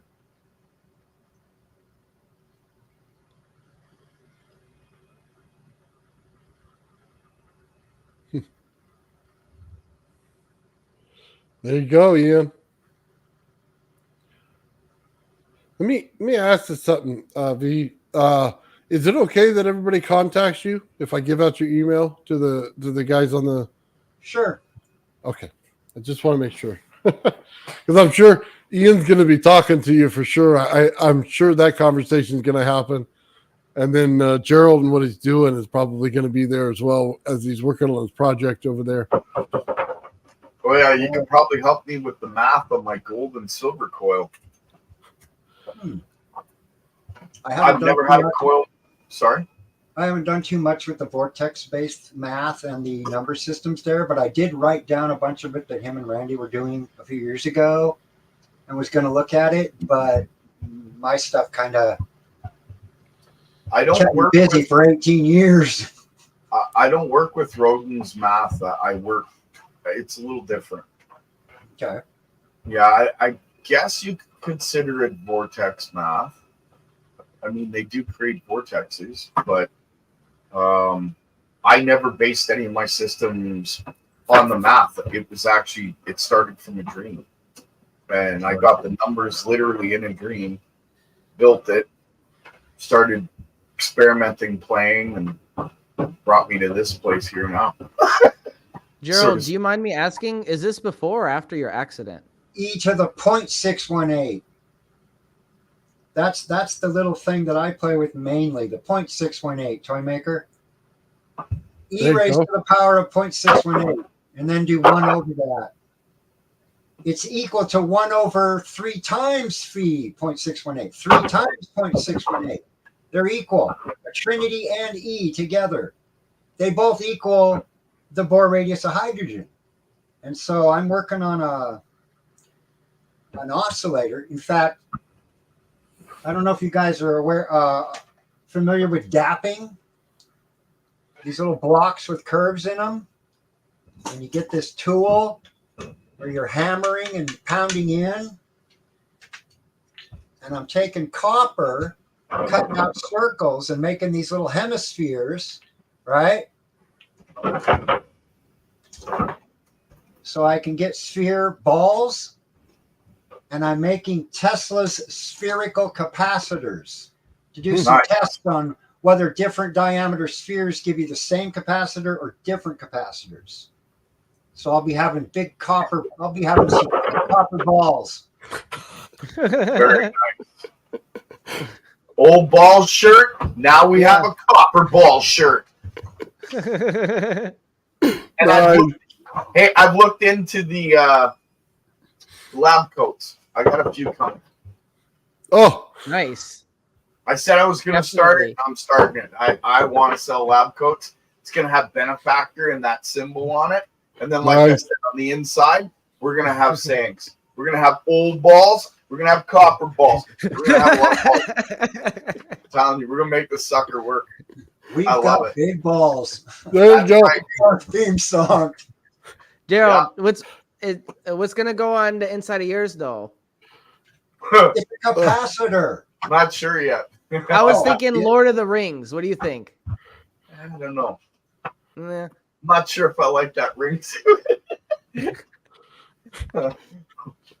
But interesting thought. Old copper balls. I used to call him Lord of the Rings because he's got so many coils that are so impressive.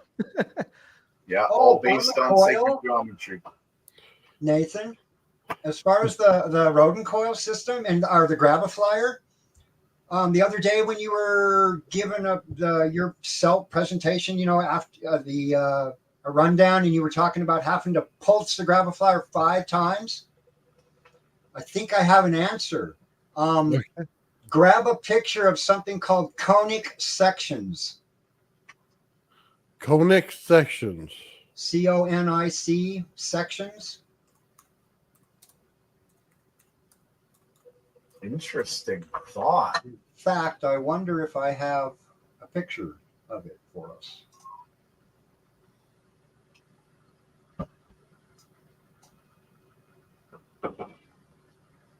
I like that idea. What Terran Earthling said, lab coat full of coils. Yeah, I seen that too. Yeah, give me just 1 second. I got it. It'll just take a second. Just open it up and it's just full of like a rack of coils. Hey, I got what you need. Fat backs. Just kidding. Oh man.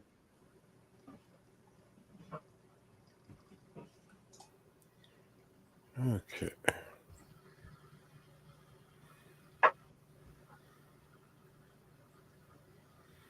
All right, bringing it up now. See if I got the right one.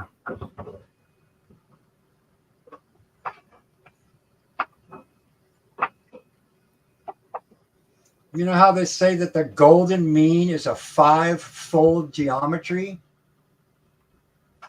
Yep. Okay. Well, they're showing the hyperbola as covering 2 different cones, but all of these slices can actually come out of one cone. Okay. But this is a very good representation. So if we apply all 4 angles to one cone, say the top cone is a vortex pouring down, as the energy is going, it has to translate through all 4 of those. It actually starts as the circle, a big circle up top. Its angular momentum starts vectoring downwards, so it has to pulse past the elliptic curve that's going to try to suck it in, like planets use elliptic curves. That's an energy, a momentum and energy conserving curve. Then it has to push past the parabolic curve to finally hit the hyperbolic curve, where everything becomes collimated like a piece of wood. The spirals around a piece of wood. Yep. Oh, hold on. Let me pull that up separate. Give me 1 second. Like a caduceus coil. Kind of, but there's a thing to the wrap. Oh yeah, okay. One up the middle that's It's like a stitch pattern. A cross there's stitch going to pattern. be 2 paths. Let's see. 2 paths, these 2 together right here, really close. Yeah. They're going down really, really slow. But then this, I call it a back channel. Let's see. This other stripe, dang it, this mirroring is screwing with me brain. I know it's hard. Hard, Anyway, yeah. you can tell the wrap going back up right here Mhm. is long. And then these ones going at this angle, they're in pairs, but they're like a spiral staircase, and the other one that they connect. One goes down at an angle really sharp, and then this, if you follow the red one, it's going to take a really long time. Yep. So they don't all wrap exactly the same. One might take a really long angular phase. Its phase might be really long, so it's a slow phase, and the other 2 are fast. Yeah, it's like a red blue shift.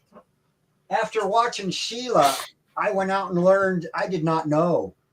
When it comes to music and say you're going to play a fifth, I found out there's something called a lateral fifth that moves this way, and there's a rotary fifth. I didn't know that. If you apply a lateral fifth to your rotary system, it might not give you what you want.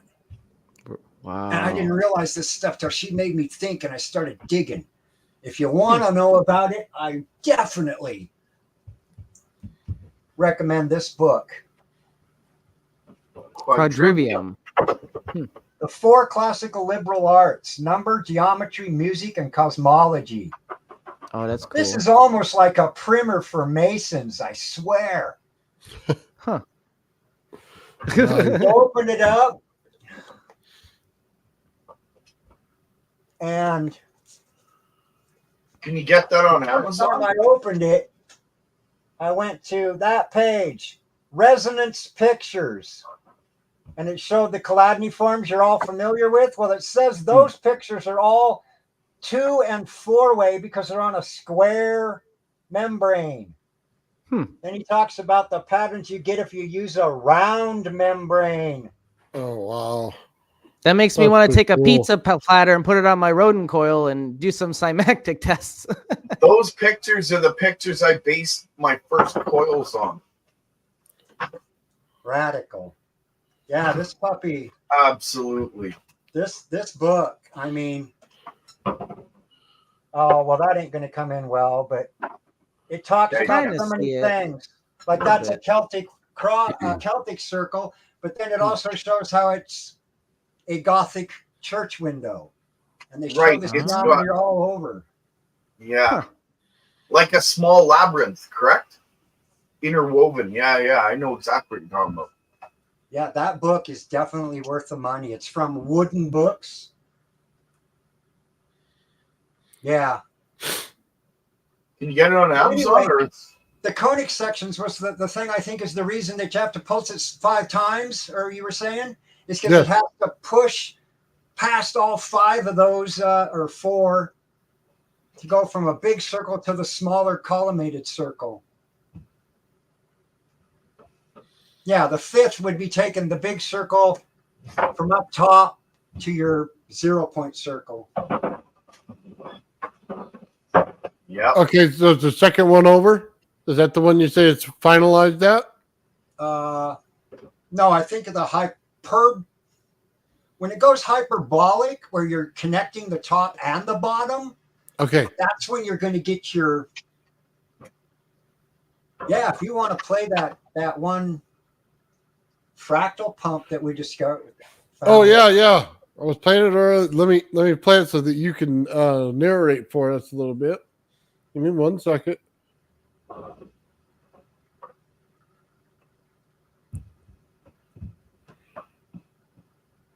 Or would you like me to show you my concepts that I do that software with? Yeah, I want to see everything. Give me just 1 second. I just want to do this one first. What are the rules about doing something online? No medical. Okay. You can disable your screen if you need to do that. Like just hit the start cam or stop Yeah, you cam. can do that too. Yeah. Yeah.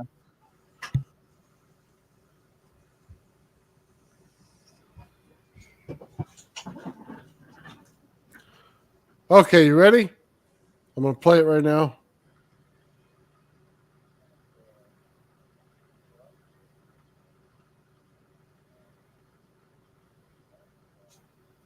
I was just goofing and wanted you to see what I had found. Yeah, this is a really cool video right here. That's what I was trying to express to you, Nathan, in the beginning when we were talking about how the fields, you were talking about how they create the loops. And I was saying, well, it's like a compression, like breathing, right? That's what I meant. Mm-hmm. But look, there's like a tight wind in the middle, and then there's like a loose wind on the outside, like you were explaining. Yeah, I think that point could be refined and get a more better, cleaner version. But that was just one little point in the Julius that I found, and when I saw it working like we hope the Graviflyer will do, I just had to send it to Nathan. Yeah, that's nice because it has to have the pump. Yep. And it was weird because you don't get no sound out of it, so I know it's a frequency below hearing. That would It be might correct. be ultrasonic. It could be a dog whistle sound, but I think it's subsonic. That was the frequency that blew out my hearing aid. Oh, really? By the way, hitting the pump, it blew out my hearing aid. See, I can't tell if it's super low or not because I have this weird ability to hear a dog whistle. I had my hearing checked. It was aching one day, and they did the tests, and I'm actually just right below a dog whistle. Like I can hear it and a little bit more. I hear really high frequencies. Can you hear this? Yep. Not at all. Absolutely. You can. I absolutely can hear that. It sounds like air flowing with a high pitch whistle along with the airflow. Yeah. That's crazy. I didn't realize it was actually, I thought everybody could do that. Oh, well, in this one book, Fractals, Chaos, and Power Laws by Schroeder, It says right in it that the hairs, the basilar membrane hairs in our ears are spaced 1 millimeter apart.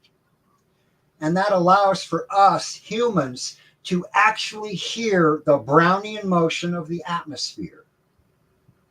Oh. Particles moving. Brownian motion is what Einstein would fill a glass of water and say, see the sea monkeys, they're alive. You know, it was Brownian motion. You can see it and you can hear it if you're sensitive.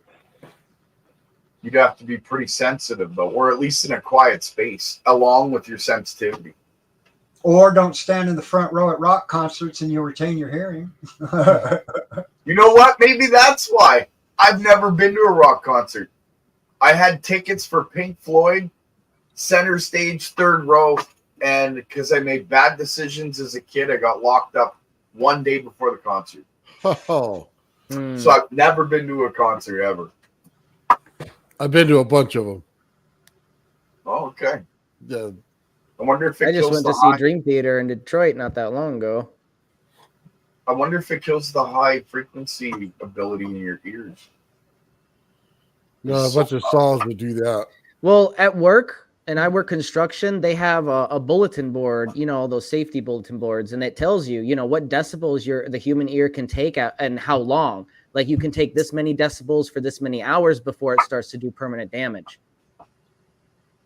Yeah, jet engines and thunder strikes are around 120 decibels. I like thunder strikes. Me too. Not so much jet engines, but thunder strikes are awesome. I always wanted to put the bar in the sand and see if I couldn't get the pattern to come out in glass underneath it. I want to Just try that one time. Just don't do what Benjamin Franklin did and fly a kite in a thunderstorm. He did more than that, though. He had a key that was coming down. It was conductive, and he was grounded out. So if you think, Oh, about was he? that, I didn't hear about that. Okay. yeah, well, very I was shoes. just making a joke. Yeah, there was a little more to it. If you look at the picture and you read what happened, you kind of surmise that I wouldn't say he was the first one to find Tesla's electricity, but he definitely understood, or the person that put him in that position understood what electricity is and how it flows. That makes sense. He grounded himself out because I don't know, like it just seemed a little silly that anybody would do that without doing some, you know, research into, you know, like the basics, I guess. I don't know. It's like It a seemed like classic picture of the way electricity flows downward, so to speak, to ground, and But it how doesn't surprise the me key part of the ground. how censored everything is, our own history, you know. Like I'm going based off of what I learned in school, you know. They didn't teach us that he was grounded out. Yeah, I look at it as symbology, that picture, because that picture's famous. It's everywhere. Why? Yeah. Right? There's a purpose. Mhm. So what's the purpose? And then you start looking at every little symbol in that picture, how the electricity flow, everything. And you look at the story, and yeah, I believe it's. I need to revisit that now. Thanks, Gerald. Well, the Freemasons put everything in there. They hit a lot of stuff in the symbology. Yeah. That's what they're all about. The way Like you were showing the square and the compass. Yeah. The Freemasons. Oh, like in Divine Science, how I put the fingerprint of God, the vortex mass symbol on top of the Freemason symbol, and then you overlay that in Washington. And where's the Washington Monument? It's right where the 0 is, the 0 point. And there's a big obelisk there. You're right, Ben, but B. Sears showed the compass and the square actually earlier. I don't think you were watching where you were out. No, I wasn't here. Yeah. Interesting. Tools. Yeah. And it's if you know where to look, you can find it everywhere. And I'm starting to see it everywhere. But that was like the first revelation where I was looking at that. And when I was doing research for that documentary, I was like, wow, you know, and it's like, you know, it's fascinating because what are the connections there between the Freemasons and maybe Sanskrit text math, you know, like the math from the Sanskrit text? Huge. They had the secrets of the pyramids and how they worked and why they worked. Can I make a comment on that? Please. Yeah, I'll of course. There's a YouTube video called oh God, I can't remember, Sanskrit and binary, and or how Sanskrit and binary are connected. So the Very language, interesting. Yeah, I'd be interested in that. it made me think, because I've got this system I'm working on that uses a 1x4x9 matrix, like the obelisk in 2001, the squares of 1, 2, and 3. Okay. So you got 4 rows of 9 numbers. You can put the alphabet and the numbers on there. Well, if you take it as like a block, you can put 26 letters of the English alphabet around the edges. Up top, you'll have a rim of 11 for the 20 of 11 and 11 for the 22 Hebrew. That leaves you 2 rows of 7 going down the middle for 14. So far, I've found, I don't know if it's Farsi. There's a module in VCV Rack that I use. Oh, I wanted to show you guys, but after seeing what she's got, I don't know if I want to even go to VCV Rack. But anyway,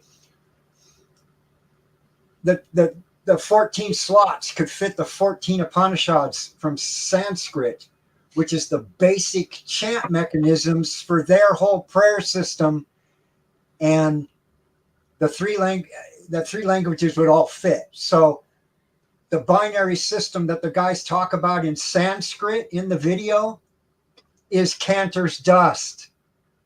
The same fractal. That's their binary thing. It's weird. The version of it or whatever. Yeah. Huh. It's a dust. It's so wild. Maybe I could find that and we could Yeah, it's I wanted insane. to A lot share of something. most people don't realize that, Oppenheimer, he based a lot of his theories on the atomic bomb from the Sanskrit text. Tesla, the same thing, the Sanskrit text. It all goes back to the ancient wisdom. So I wanted to share this, guys. We were talking about inner Earth and how it looked like a loop. Just imagine 2 of these, one upside down to the other, and you see in there, right there, they have the crystal pattern in it, and they're also telling you about the magnetosphere. Okay, they're telling you the answer, just like you guys both came up with. Okay. Yep. Synchronicity. Gerald, tell them about your theory about the Ankh. I always was fascinated by that. Oh, it's a motor. It's also a motor and a tuning fork. I was always fascinated with that theory. When you told me that blew my mind. I was like, what? Yeah, I believe it had to do with if the stones were levitated, and this is a theory I've been working on, and I finally found a stone I can try it on. Basically, Nice. the Ankh was like it was like a resonator, one part of a resonator, and the other part was the Ptah, I think it's called, P-T-A-H. P-T-A-H. It was like a long-standing pole with what looked like sort of like a odd golf club on the end. Oh, the staff, yeah. Yeah, I believe that they would, and I'm not fully got my theory formed yet, but from where I'm at now, I believe that they somehow through resonance drill a hole into the stone. They take the Ptah, they put it through, they use the Ankh, and it connects through to the top. They smack the Ankh, it creates a resonance within the stone. And because the stone is made out of limestone and there's quartz in it and every other thing that they know how to resonate, I believe that the stone's polarity shifted and made it weightless. And it gave it the ability to be pushed by hand. Just a theory. And the fact that it's a motor, well, I've seen before, and it was a guy from Africa, I believe it was, or it might have been Southern Africa, I'm not sure. But he had taken it and put a magnet on the bottom and added wire to the both outer parts as positive and negative, and the Ankh began to spin.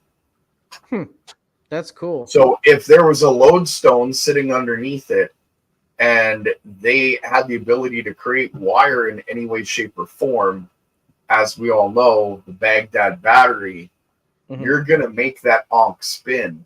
And if it's a tuning fork and it's spinning at a high rate, it's going to resonate and create sound. Now you've got sound, you've got spin, and you've got vibration. That in itself might resonate with the stone if you have the right frequency. Right. And then also the Baghdad battery, regarding that, you know, a lot of people think it's just like an acid battery, but if that was filled, if they had a water jug filled with like, you know, what they called manna or, you know, plasma infused water or, you know, cavitated water, which we know is not very hard to do with just, you know, geometry and vibration. That's your power source right there. It's a great power source. Well, the Baghdad battery was said to be like 1 or 2 volts only, right? But if you run it in series, you can get 12 volts. And who's to say they needed 12 volts? They may have known something about chemistry and. But that just shows us, that just shows us they knew about electricity. So I don't know. Like I said, it's a theory. If I float a stone, if I levitate one with this theory, you guys would be the first to know. I mean, I found that article in Collier's magazine that said, you know, Tesla was quoted as saying, you know, like one of the marvels that I'm paraphrasing here, but one of the marvels of the ancient civilizations of the past is they had the ability to transmit energy. Yep, I believe so. What's your take on it, V. Sears? I think they did. I think we will too again. Yeah. If we don't destroy ourselves before then. I hope not. I'm a little more optimistic, so I hope we don't, but I try to remain optimistic at least. Well, we take it one day at a time, one smile at a time, and, you know, hopefully that's enough. What more can we do, right? Well, if we have to, we'll just enjoy the mushroom party. I'm a fun guy. I'm bringing bread for toast. All right, there you go. Who's got the marshmallows? Oh, weird. No, I was thinking more. I was thinking more of the mushroom cloud party. Yeah, no, I got it. I'm just playing, right? Yeah. Yeah, I believe that Tesla studied the pyramids because he made several trips there, from what I've heard. I think he actually understood how they operated, and I don't know if he found the secret or through experimentation and studying the pyramids found the secret, but either way, he understood how the vortex was 2/3 from the top of the apex, and how grounding that out, you could collect electricity. Now, there's a lot more to it than that. There's hydrogen, oxygen, things we discussed in the past. But there is some text out there referring to Tesla working with crystals in his later, like in mid to late 70s. So he was definitely working on the piezoelectric effects. So I want to show this to you guys. This is on a statue in Egypt. If you notice right in the center of there, there's 2 tuning forks. Yeah. And there's wire around both of them so they can resonate longer. Huh. The only way that you know that is if you put 2 tuning forks together and do it. Otherwise, you don't have any idea what that does or why to put it together that way. Yeah. So they absolutely knew. You wouldn't even think about it. Well, see, if you look at Tesla's original patents for his radio transmitter, there is no power source. There is no power source. He's using the ether as the power source. Well, if you think about it, like if you put yourself in the shoes of someone who just made the realization, oh, they actually had the ability to do this like thousands of years ago, and I have the capacity to learn, you know, electrical engineering, that would just give you a drive and an obsession to like learn how they did it and try to reverse engineer. So I could just imagine, you know, he just had this revelation and just had this obsession, you know, after, and he just was obsessed in trying to crack that. That's Well, what I think imagine, at least. See, what I think that Tesla rediscovered was something that the ancients knew. They knew about longitudinal waves. Mhm. You know, Yeah. Yeah, I and should. Tesla, and I think Tesla, caught on to it and figured out this is the energy source of the ancients. They knew about this energy and Rediscovered's the right word. Yeah, rediscovered. Rediscover, yeah. That On makes sense, though. On the topic of those tuning forks, Yeah. I think it was Hathor's temple. If she was responsible for like healing and all that, they found these tools. They're little rattles, they were calling them, saying they were for ritual. But the rattles look like tuning forks, and then in between they've got these cross pieces with like little coins all over them. And when they're in the healing temple, they would rattle and shake those over the individual. They emit ultrasonics that were affected. Part of their medicine. Can I say that word? Yeah. So I'd stay away from it, but We gotta stop because Okay, medicine. I know what energy teaching. yeah. we can talk about that offline. Man. Yeah, ultrasound is part of their thing. It's difficult. I understand. Now, Yeah, we all want to go there. I did know a group. What he's describing. Sorry, what you were describing. There was another culture. I forget it was the Incas or who it was, but they had these little bags made of leather, and what they would do, they would put smashed up quartz crystal in these bags, and when they shook them, they created the triboluminescence effect and gave off light. I'm not sure if that's relating to what you're talking about, but I do know of this method, what they were doing. That's American Indian culture. Right. Yeah. Pixie dust. Oops. Yeah. Well, that can be talked about. It's just the other part of it, right? That it does for you, or apparently that's Okay. as far as I can go. We can talk mechanics, but not effect. Yeah, it's sad, but that's true. Well, the triboluminescence.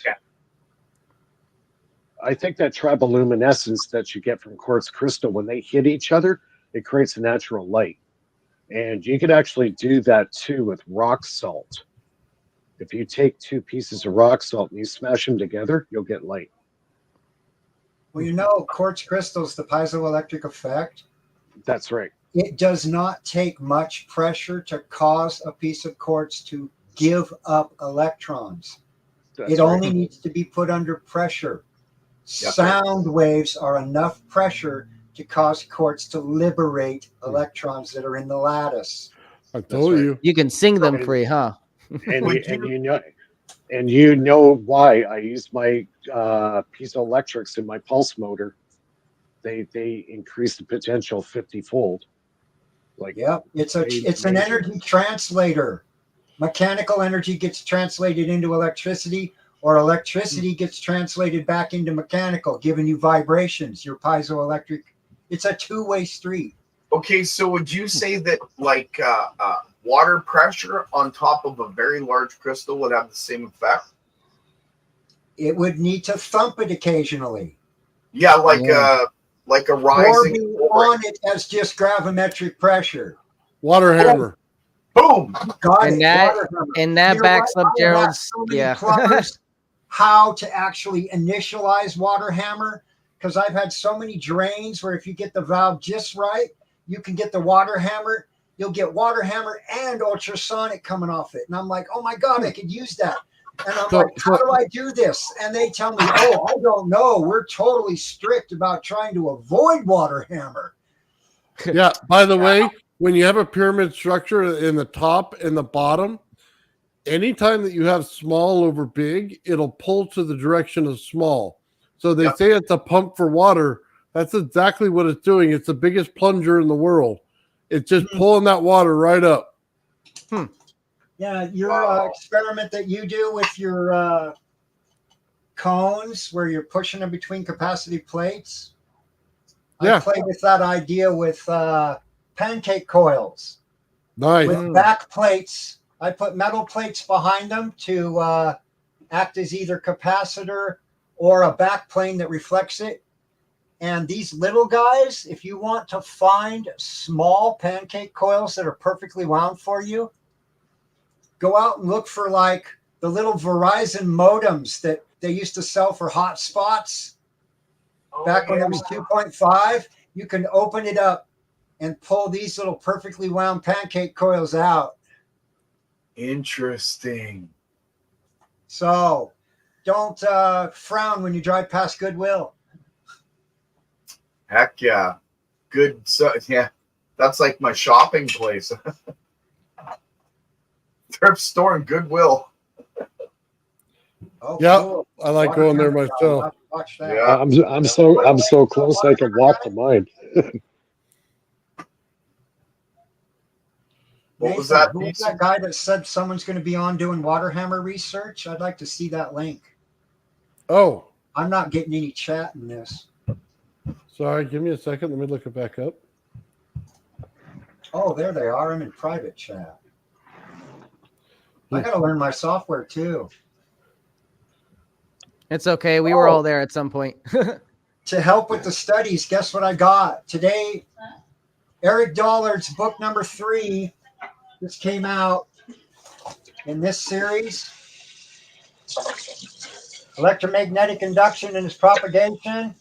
Work by Oliver Heaviside. He's continue it. The 3rd book just came out. Mine's on the front porch today. Nice.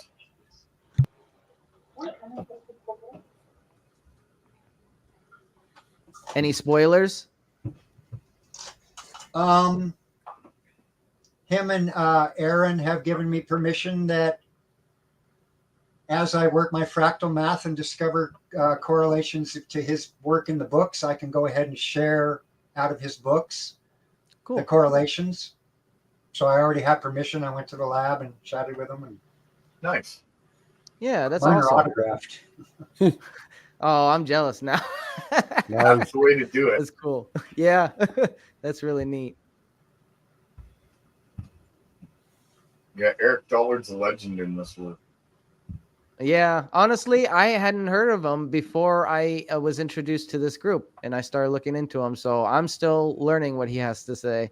But everything I've watched on his videos and stuff so far has kind of like been mind blowing. I've watched a couple of his seminars, but I don't have any of his books. There's a lot more information in his books, I'm sure, than his seminar. Because you're only Sure. 2-3 hours, right? Well, the first one I was tried- an hour and a half, yeah. I think. Sorry. I like as much as I like a physical book, sometimes I like to get a digital book as well, so I can easily like look things up, like search for them. But I do like having a physical book in front of me when I'm reading. Yeah, the most shocking one that I heard from him when he was discussing about the sun's hollow. It's not solid. Yeah, I've heard that. Yeah, Interesting. apparently RCA. He did a 4-year study when he was working at RCA, and they pretty much concluded that the sun was hollow. They I heard never release that information publicly, or They would release it, but everybody would dismiss it because that's not the regular, the Einsteinian science wants us to believe, right? right? But I RCA heard or the company or whoever was researching officially said, "Hey, this is what we found." Well, that's at least something to take and look into, at least, See, the problem was at that time in the the late 70s, early 80s, Commonweal was basically destroying RCA. They were picking it apart piece by piece and destroying everything. The equipment, the knowledge, everything was being destroyed. And Commonweal And what is RCA was a company? Yeah, Royal, I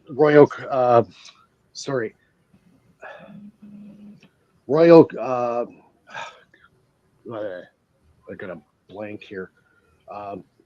Radio Corporation of America. Got it. Oh, okay. And they sold stereos. Yeah. Mm. Yeah. That's Well, see, that's RCA. I see. Okay, that's the RCA See- manufacturer that I see. See, Tesla was the original guy who started RCA.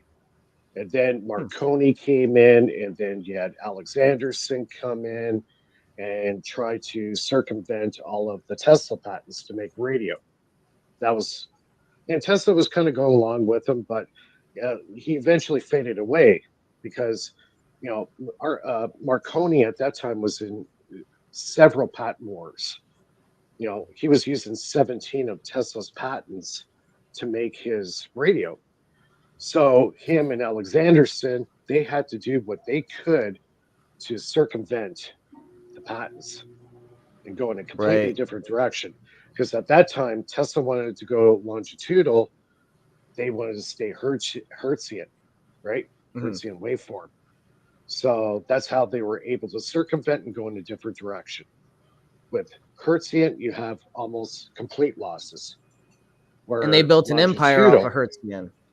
Yeah, pretty much. Yeah. Oh, well, that makes sense. Thank you. That makes a lot of sense. It's a good backstory. Yeah. So, yeah, some of the stuff he's.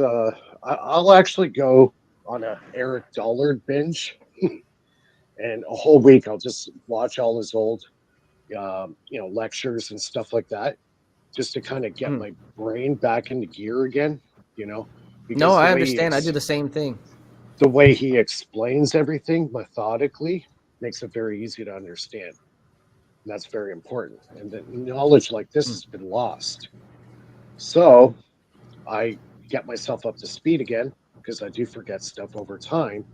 Kind of refresher course, right?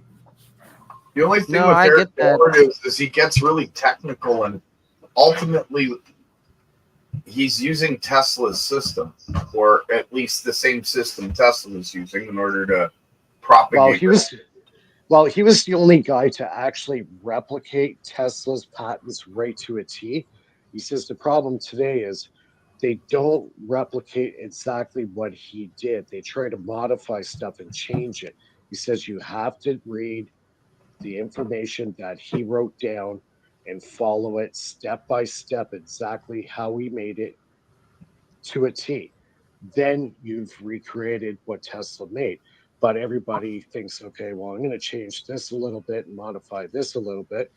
And in the end, you're not getting the results.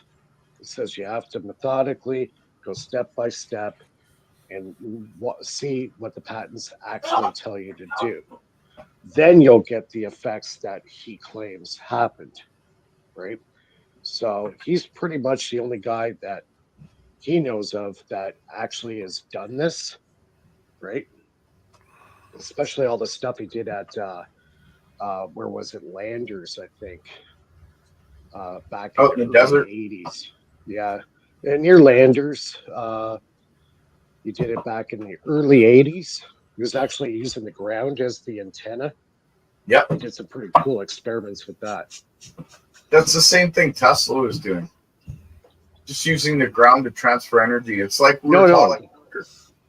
No, he was recreating his experiment. So he followed the patents right to a T and got the effects. Oh, okay. I get it. Right. So he actually made the transmitter and the receiver. He was using the ground as the medium on where it was traveling to.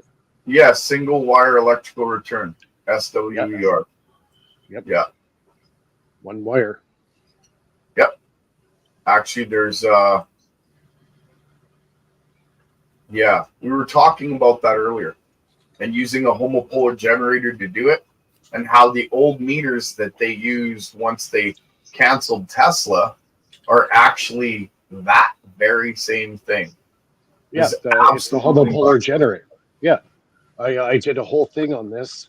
If you get the old Westinghouse meters that have the aluminum disc in it, if you hook it up right, because I remember back when I was a kid, back in the early 80s, I would hear these things on the side of the house rumbling. And it turns out when you start drawing current off it, the wheel slows down and the current is actually generated in the meter. It's not coming from the actual, power station. The power station is just a trigger. That's all it is. Yep.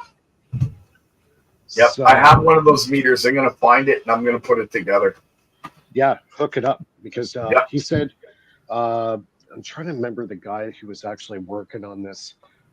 William Lynn, that's his name. William Lynn. You can look him up. He's put out a couple of books. So he took one of the meters and he hooked it up in his house, and he reduced his power consumption by 35%. Nice. Is that Ling or Lang? Lang. Lang. William Lang. Yeah, you know who I'm talking about. Yeah. He's put I do. the cult of ether physics. That's his book. Right. That's where I heard that. Yeah, cult of ether physics. A friend of mine had 2 volumes of it. I was actually able to read them. Yeah, they're really good. And Dollard actually endorses this guy. He says he's right on the money.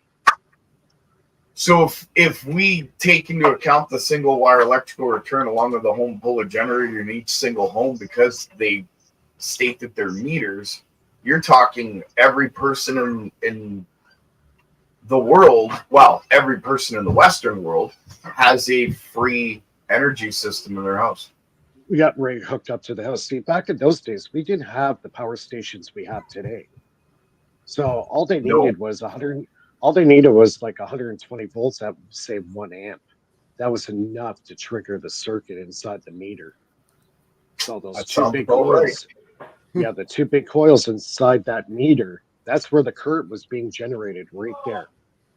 With the There's one solid line, and then there's 2 coils that are on either side of the disc that spins. Right. Yeah, that's right. So everybody thinks it's a meter. Meanwhile, they didn't realize it was a free energy device right at their freaking house. Wow. So Tesla did it, and they just turned it into a meter. Well, even GE and Westinghouse, they didn't know what it was. They didn't know what it actually did. What Tesla did, because he put a big fat meter on top of it to make it. Hey, it's a meter. It tells you your watt hours. Meanwhile, he's got the generator right behind that sweet little meter. Just so like he did with the Tesla coil. The Tesla coil is a receiver as well as a transceiver. So it's the same thing. He inverted the circuit. And, oh, wow, man. The guy is such a genius. See, he was cryptic on how he did stuff. Because he knew he was going to get stopped by the powers to be. They did to a great extent, but at least some of the stuff that he put out, he was able to build it in a way that hopefully down the road, some smart people might actually figure it out. And in the end, he got into fractals and geometry. It was in his book. He was talking about it. One of his books. But I'm not sure if he continued research on it. I know he was, before he died, he was into sacred geometry and fractals. Yeah. Well, apparently, I heard an interview Art Bell did back in 2016, just before he died. Oh, sorry, 2015, he did the interview. And he spoke with a guy that worked on time travel. He was actually part of the experiments and Project Pegasus, the Philadelphia experiment, all that stuff. He explained that the naval intelligence basically put out a PSYOP about the Philadelphia experiment. It says the real Philadelphia experiment was conducted at Long Island, and it was done with a different ship. And all the technology on board was based on Tesla's research. There you go. Yeah, I heard that too. So he says by I think it was 1970, they have mastered wormhole technology. By 1970, it was mastered. So his father was part of the project, and he was a young kid at that time. He was actually used for time travel experiments. They actually used their kids. And one of the kids that was involved, I forget the guy's real name, but we know him today as Barack Obama. He was part of it. Okay, hang on one second, guys. Sears, you there? Yep. Hey, on the very bottom, by where it says post comment, there's a little drop down for your name. Are you clicking just a single one? Because you keep going up like 4 different answers. I think it's because 5 people are streaming. Nope, because ours come out one at a time. So yeah, if you click down, just drop the Dropbox and look for your name on there. Does his name, I think it only shows up if he's got his channel open. Like, oh, okay, that's probably what it is then. It continues to say all. I've been laughing because I did the same thing. Yeah, Gerald's famous for it. He speaks for all of us. Yeah. Well, I wasn't sure how to start YouTube and then be able to come in here and record, and so I just jumped in here. No, I'm with you. I've been learning. Would I be able to get a copy of this when we're done so I can post it on mine? Absolutely. Not only that, I wish you were here earlier. I would have showed you how to hook it to your channel. So you may have to go through. It'll go there, but I don't know how to hit record when someone else is running it. Oh, do I hit stream this to your audience and then that? Oh, yeah. See, there you go. Mine. Okay, I didn't see that button. But I think you have to go ahead and do ahead of time. You have to put it in ahead of time. That's how I got that one video to you. Okay, I didn't know that I could stream to YouTube at the same time with that button. I was down here looking for a record button. Thank you. Okay. Next time will be better. We're getting there. Yeah. Took me a little while. I'm still on Nathan's system. Oh, on the systems, if I might make a point, I won't dig it all out the show. Yep. I was just doing some looking at it after I dropped all my papers the other day, and I told you I made some real big connections. I didn't know it, but sitting in my pile of answers, and I mean, I have a whole suitcase. This thing is full of my math. Literally, books I have written on golden ratio and math and all of this.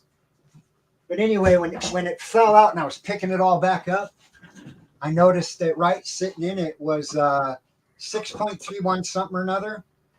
It turns out that is the plank length in inches, not meters. So it wasn't fitting my math, so I kind of left it aside. I go, well, it's something, but I don't know what it is.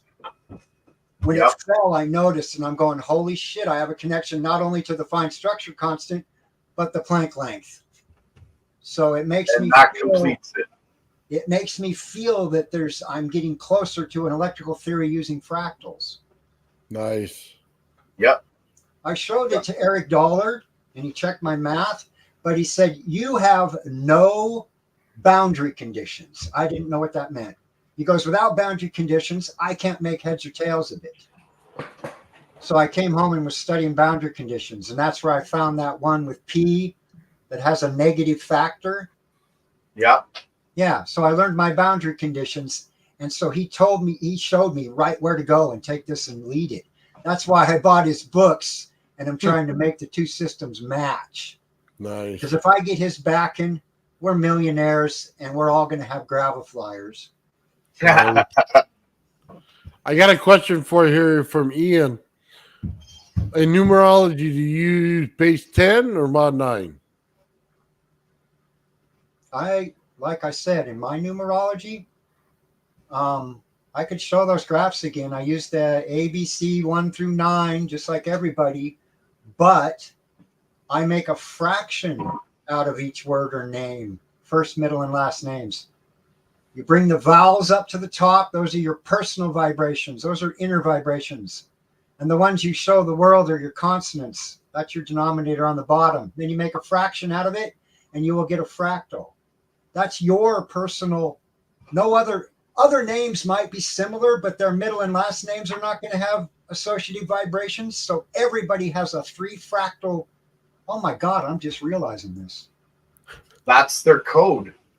We all have Yeah, we all have a specific pattern. Yep. Holy It has to moly. do with their name. I learned by teaching. Thank you. See, there you go. Holy cow, yeah. I love it. But anyway, yeah, base 9, and then I make a fraction of it and play. The Sierpinski's gasket in Mod 2 looks exactly like the Pascal's triangle for solving binomial equations. I wonder what mine would look like. I don't want to do it on air, but I have all the vowels in my name. All 5? Yep. Oh, well, then you are a very diverse man. Yeah, I always state I'm a jack of all trades, master of one. Okay, there you go. The vowels proves it. Yes. They're inner accomplishments. Interesting. I never thought of it that way. I'm going to have to apply your math. I'm blown away. Yeah, and my interpretations for the 1 through 9 came from 1938. So the ones you find in books nowadays, they put in more terms that sound aggressive. You know, like they're trying to make, no matter whose name you do, it's going to look,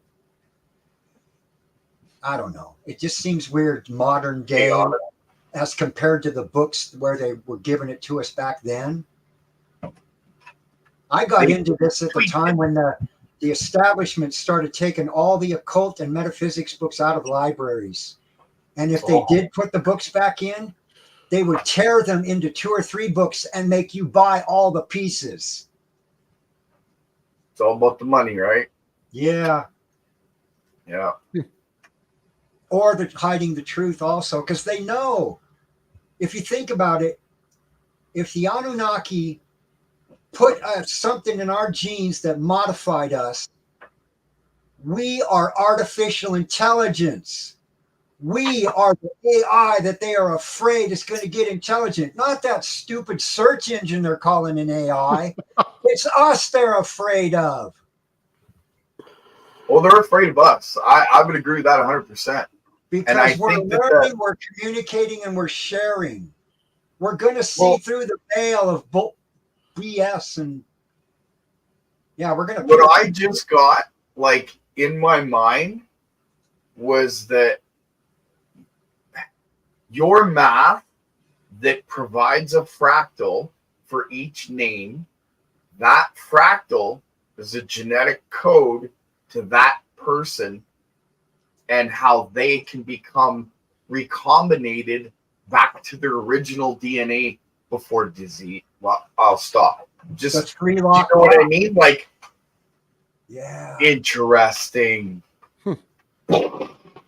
No doubt. I could make a program you could type your name in, and because like I said, every other numerology system you find today, I swear, you won't find any that tell you to put the vowels up there. They tell you just to straight up become either a 1 through 9, that you have nothing to actually, it doesn't give you something to make an equation out of. See, and that makes sense that if like you said, the Anunnaki messed with us in one way, shape, or form, perhaps they messed with the genetic code through sound. And that sound was created through fractals. Well, if everything is made from the ether, electrons and light, to some entity, radio is a sound. Light is a sound. It's a wave, a vibration. So, yeah. Oh, you got me thinking now. The connections are just limitless right there. Well, wait till I do my presentation titled, Did Nikola Tesla Discover Time Travel? I'll watch that. Sorry, go ahead, Nathan. No, I was going to say, I'll watch it any day.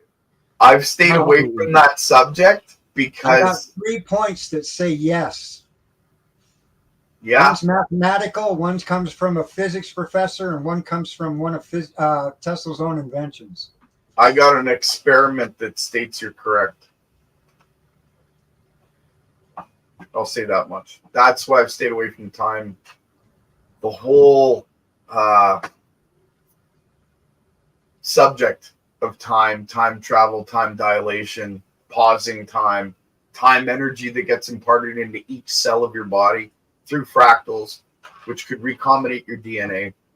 I've stayed away from it, but it's my presentation, so I would love to see your presentation, and I'd love to do mine before yours, because mine's the intuitive part to your math, if I'm correct. I work with intuition too. I just realized one day,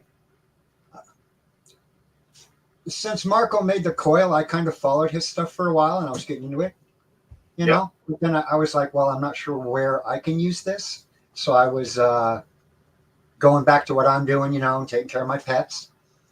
But oh, geez, I just lost the train of thought. Intuitive, you're intuitive, and Marco Rodin, his coil. See, I'm not. I've studied Marco Rodin's coil system. I'm not a lover of it, so to speak. I would like to have one. The thing, they are beautiful. I built one. I built a couple actually, but they're not my cup of tea. It doesn't do for me what I was sort of directed to. So, I mean, all the power to them and everybody playing with it. That's not I'd an like insult. to try different experiments with them myself. Like I say, attach the magnet to a shaft and see if you can actually force it to give it enough torque to turn a generator. Yeah. If not, then that conic section thing where the vortex is built up and the energy collimates and comes out the bottom, I'd like to see the coil turn sideways, like maybe a pair of them, like Stargate, and put a fluorescent tube between them and see if you can play with that black plane in the middle that Eric says is the counterspatial plane. Oh, I never thought of that as an experiment. Oh my gosh. If you get longitudinal, you're going to shove shit through that fluorescent tube. I get longitudinal all the time. So one of the experiments that's on my list is using a magnetic rotary on the coil. I just don't have the equipment at the moment, but I will eventually be doing that. Even if it's just a little toy motor, if it spins it and creates enough energy, then you'll find that what angle to set your magnet at, like the Earth is tilted at 23.5. So you might have to give the magnet a precessional value like that so that it can force the... Anyway. Yeah, no, that's going to be very cool. Ether movement. And it requires magnetism to move it. I was just over there trying to experiment with some of the circuitry, the reference circuit and the output circuit of the coil, and you know, it's doing the same thing it's doing with the other stereo amp receiver, which is pretty cool. This goes to what you just said. I made a coil that I call the Peace Core transformer. It's basically 3 legs of ferrite cores, and then it's your video. Okay, so you've seen the vortex coil above and the vortex coil below. I'm pulsing the primary of the vortex coil on the bottom, and I'm pulsing the secondary of the vortex coil up top, and the two energies are imploding and creating more energy in the system itself. So if your theory is correct about creating a black hole, or in this fluorescent tube being able to move what I call the null zone, then I should be able to do that at that rate. Like I should be able to show that because of the way that Peace Core transformer operated. So maybe you can set that experiment up. I'm definitely. I just wrote it down. Do you have 2 Rodins? No, I have 2 identical vortex coils. Yeah, they're round. They're 2-inch, inch and a half, and 2-inch. So I'd like to see them on each end of a fluorescent tube then. And that's what I'm working on now. To find out where your field actually creates the null. Because that's either a doorway to counter space, if you listen to Eric, or it's a zone that is like imitating the block plane or whatever that plane of inertia in a magnet, as Yes. Ken Miller says. The block wall. Blotch wall. Yeah. We talked about that earlier, actually. That's I pushed the blotch wall into the center of my coil, so the whole open core is basically the blotch wall. And then in the very, very center where it's all compressed, there's nothing. It's the null zone. No magnet will move, nothing. It's just right in the center. So very interesting what you're stating. If When it gets dark, if you have a laser pointer, yep. See if you if it reflects off anything, or if it goes through, or I've whether or done not some you're in the same. experiments. Check if you're in the same dimension still. Mirror and a laser. You mean if the laser diffracts or Does anything odd in that zone? yeah, If it I've goes all seen the way oddities. through, or if it somehow maybe is hitting something, even though nothing's there. Okay, I don't like talking about this because I haven't redone the experiment to confirm it. So take this with a big bag of salt. I had my vortex coil running and I shot my 5-watt laser through it, and it should go directly straight. And it should be a thin line. But when it came out the other side, it wasn't a thin line. So it spread out. It spread out a little bit. That's diffusion. That I was blown away. It shouldn't happen unless, I know ultrasound and lasers can travel together, and the ultrasound can affect the beam's travel and all, but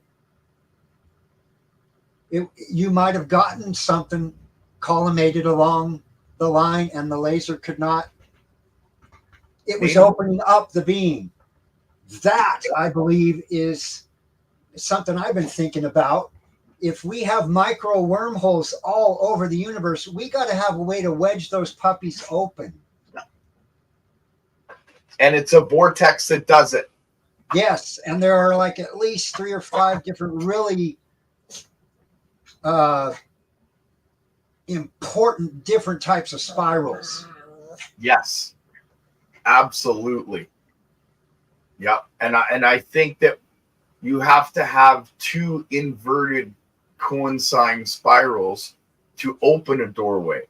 So the experiment that I did, it diffracted the laser to some degree, but I believe that if there was an identical coil on the other side of wherever the other side is, and they shot a red laser because my laser was blue, I believe that they would have coincided and opened a hole.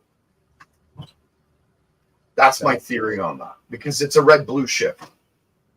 Well, I've been thinking since we're in 3 dimensions, we have to open it with at least 3 lasers. So I've been thinking about either monochromatic or 3 different colored lasers. It's funny you bring that up with monochromatic, because I believe that one of the coils I've built, when it's using high voltage, produces monochromatic light. Like, I don't know how to explain that. I believe that all frequencies come off this thing. But you're not seeing the light from the coil. But when I look at the scope, I can see so many frequencies in that wave pattern. It blows my mind. I can't even count them because they're interlayered, right? So there's like harmonics. Massive harmonics. Yeah. Or it could be the timing of the oscilloscope. It could be.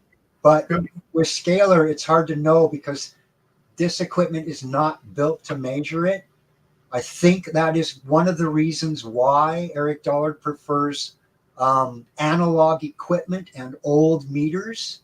That makes sense. Because the digital is possibly, the digital may actually be programmed to keep something from us. Because back in the 80s, there was a guy named Benoit Mandelbrot that was working for IBM.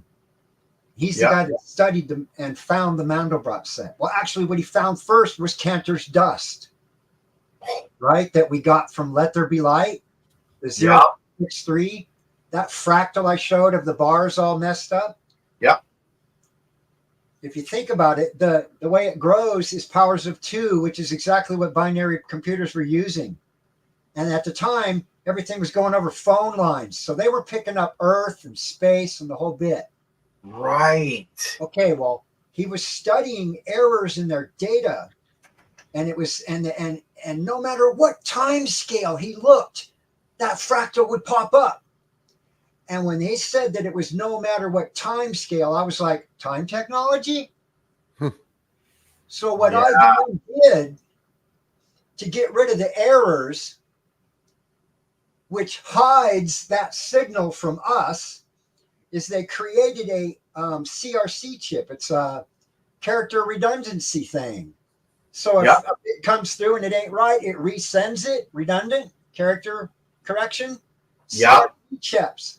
What they do is they filter out the Cantor's dust fractal. Oh. Now, here's a weird thing you just made me realize. If the Cantor's dust fractal is exactly what I discovered comes from Let There Be Light, they are hiding the light from us because they're filtering the dust out of our communications and giving us a freaking computer black screen, dark mirrored resemblance of God's work. Boom! Man, I love Nice this. job. Nice job. Wow. I am so, my hair is so charged right now. I just realized how they're hiding it. Holy Awesome. So that means that when we're picking up energy from the ground, we're more than likely picking up that light fractal. If you're correct. I'm going to get a friggin' old modem and I'm going to find the CRC chip and I'm going to pull it out and cross-reference it and hook it up to some wires and see if we get something that we're actually not getting from anything else. That would blow my mind. That'd blow my mind. I know that there's a signal. Excuse me. Wow.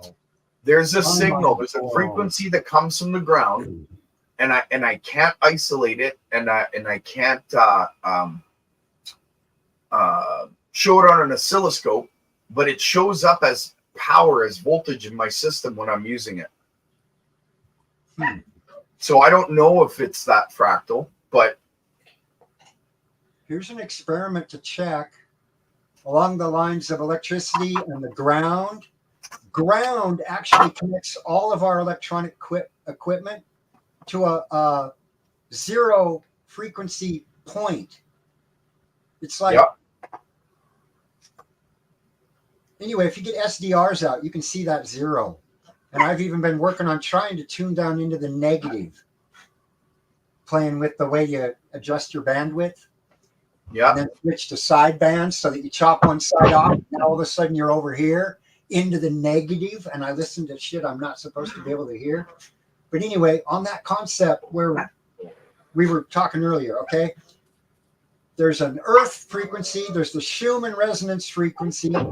I would like to see someone go and check out this idea. Every country on the planet uses something between 50 to 55 hertz, except for America. We use 60 hertz. Yeah, so does Canada. It's almost like this nation was planned somehow for something, because check it out. The wavelength of a 60 hertz signal is the same width as the United States. We are under one big, we're in one big jump rope at 60 hertz. Because the wave extends across the continent. I can demonstrate the difference between 60 hertz and in resonance right now with the system, if you like. Well, it's an audible, not audible. Well, it's kind of an audible tone, yeah. The point is the wavelength when they hook up the electrical power system. Now, here's a fractal connection to the electrical power system. Go out and look at the 3 power lines. 2 of them will be really close together, which is the 0.618. And the other one will be way over here, like a square. They're separated at the golden ratio. And yet nobody talks 5 physics when they're talking 3-phase power. that goes right to what I was saying earlier about them actually collecting the power. We're the ones making it, not them. And we're I think sending it's it hooked through. up as a crystal radio, just like Eric does. I do believe. Oh, that's mind blowing. Now you're. Oh man, that just goes to my theory. Absolutely. I think we've proven free energy like 3 times over today. Yeah. Check this out. Here may be the way that you tap it. It's a 3-phase system, right? Yeah. You put an antenna in the air. You put a ground rod in the ground. Yeah. You know where the third rail is that's grabbing Schumann? Everybody's looking up In here at between? power lines. They're forgetting there's another set of 60 hertz lines. Railroad tracks. And they've been having a hell of a lot of trouble lately. If you could And take that makes the ground sense. and the railroad track and the aerial, what would you get? And I've been thinking about where could I go to do that without being watched and stopped or shot or photographed. And so if Gerald. someone lives near some, got a volt-ohm meter and can get near some railroad tracks. Gerald, don't Wow. have a nervous breakdown. Yeah, you know what? Pretty freaking close, because I brought up railroad tracks many times to others. Well, And okay. Here's one for you. ball To the lightning railroad follows tracks. railroad- What's that? You know what? If you take an electrolysis like a Joe cell or hydrogen cell, Yeah. it cancels out when you cross over a railroad track. It shuts down. That says it all right there, doesn't it? Anwar Al-Gamari, is there a 0.63 factor or any kind of 0.63 fractal factor in programming a CRC code that's in the polynomials? Who are you asking exactly? Somebody in chat said he programmed CRC codes. I was just wondering if Oh. 0.63 was a factor Nice. or 1 over 1.585. I didn't catch that part.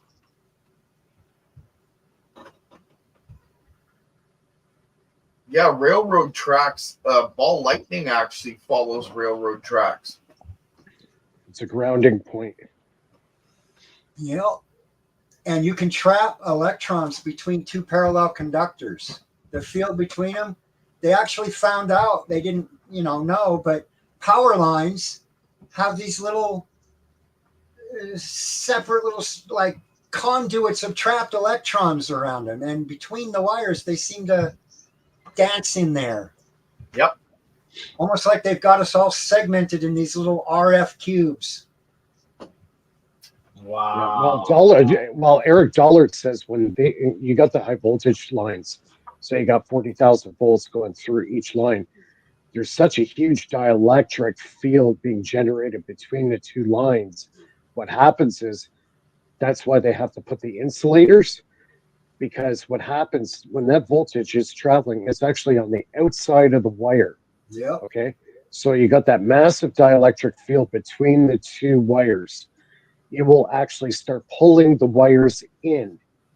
Yeah. Now, when it gets yes.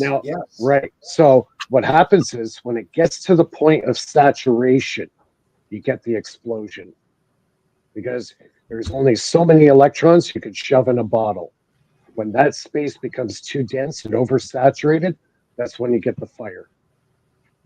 Yep. So a railroad track basically acts as a giant hairpin circuit for a train. Am I correct? I know it cancels out the ley lines, right? So Yeah. perfect example. If you bring anything electromagnetic near, a railroad track, for some reason you start losing that magnetism because it's getting absorbed by that massive rail. Yeah, the That's old part of the reason why. Yeah, and that's what Joe, the guy who made Joe Cell in Australia, He said every time he drove his car over the railroad track with his hydrogen generator, for some reason it would just shut down. As soon as it got away from it, it worked fine. So obviously it's sucking that energy away and grounding it out. That goes to what V. Sears was saying. He could have drove through the cloud of trapped particles too between the tracks. Could have. Oh yeah.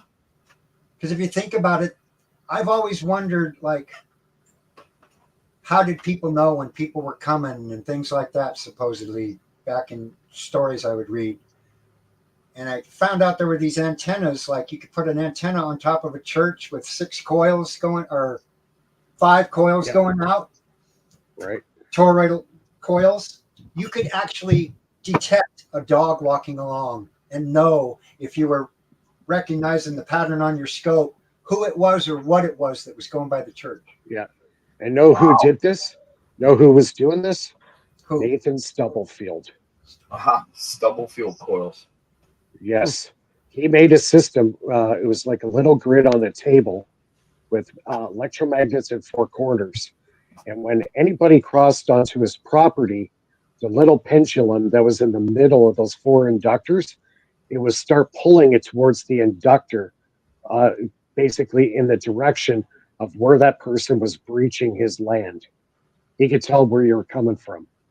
The military adopted that technology, and it's now been privatized, and it's sold as seismic detection. Yeah, that's the exact system that you have. It's a little ball, and it has 4 inductive coils that surrounds a little spring, and then there's electricity that goes through it, and it shows you the vibration of where you are. And they put multiple in the ground so that if you're walking over it, they know whether it's a deer, a human, whatever.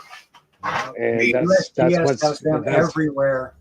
Yeah, and that's what Stubblefield worked on. So I would research Stubblefield. He was onto quite a bit of stuff, actually even predating Tesla. So energy traveling through the ground, Stubblefield. Tesla was actually at his farm.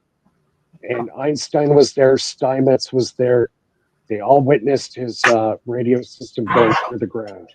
So, Tesla, he just rebranded longitudinal waves or radiant energy. That's where it came from, Stubblefield. Nice. He just rebranded it, called it radiant energy. So that's where he got the idea. I guess, right? What's that? Maybe Stubblefield told him or asked him to, because, I mean, Tesla's fame be easier for him to bring it out than somebody who wasn't. That's probably what happened. That's probably what happened. Yeah. But hey, I give Stubblefield credit. Sure, that's awesome.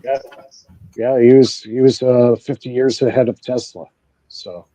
Wow. Man, I've learned so much today. It's just mind blowing. I don't know how I'm going to implement it all. Yeah, I know my mind was blown by a couple of times today. Yeah, craziness. The best teachers. Honestly, the best teachers are the guys from the 1800s. Go back to the original guys: Steinmetz, Heaviside, Maxwell, Tesla.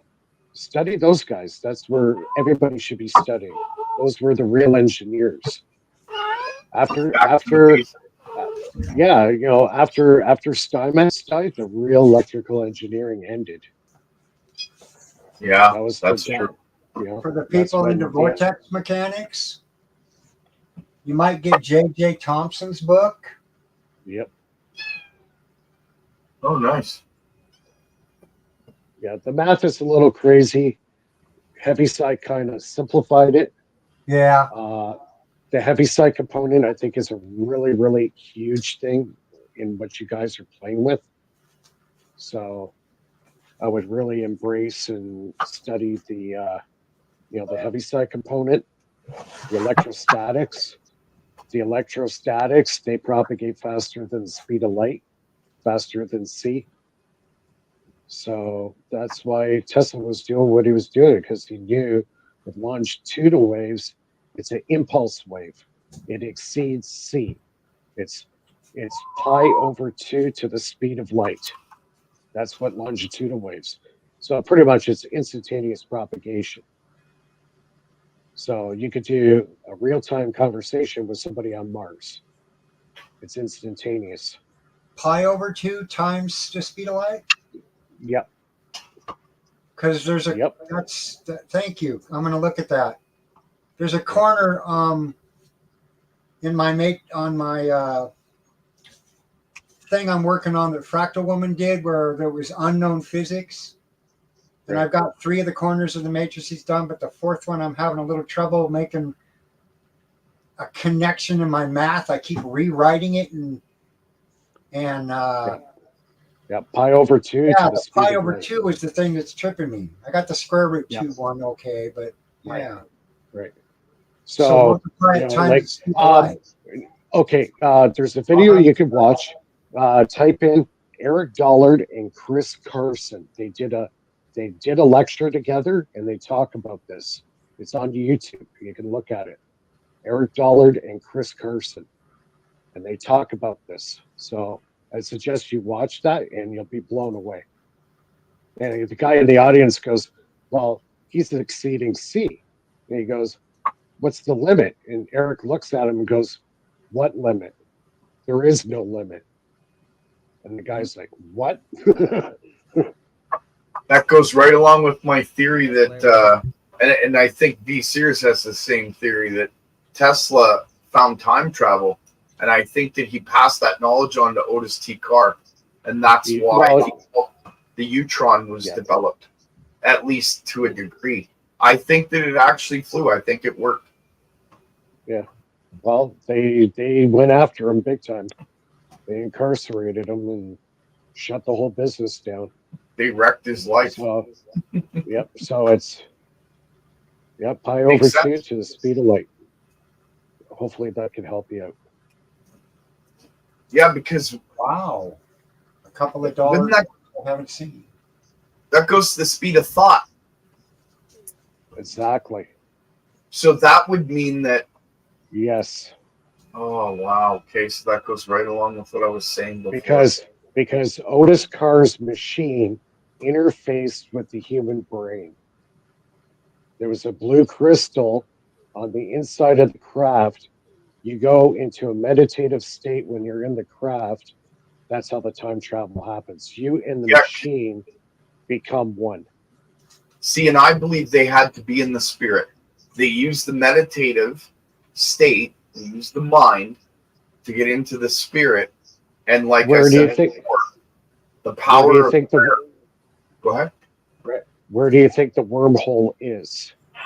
It's in your head. Well, yeah. I think it's your genetic code that allows you to unlock the wormhole and turn mass to light and allow you to travel, turning light back to mass when you get through.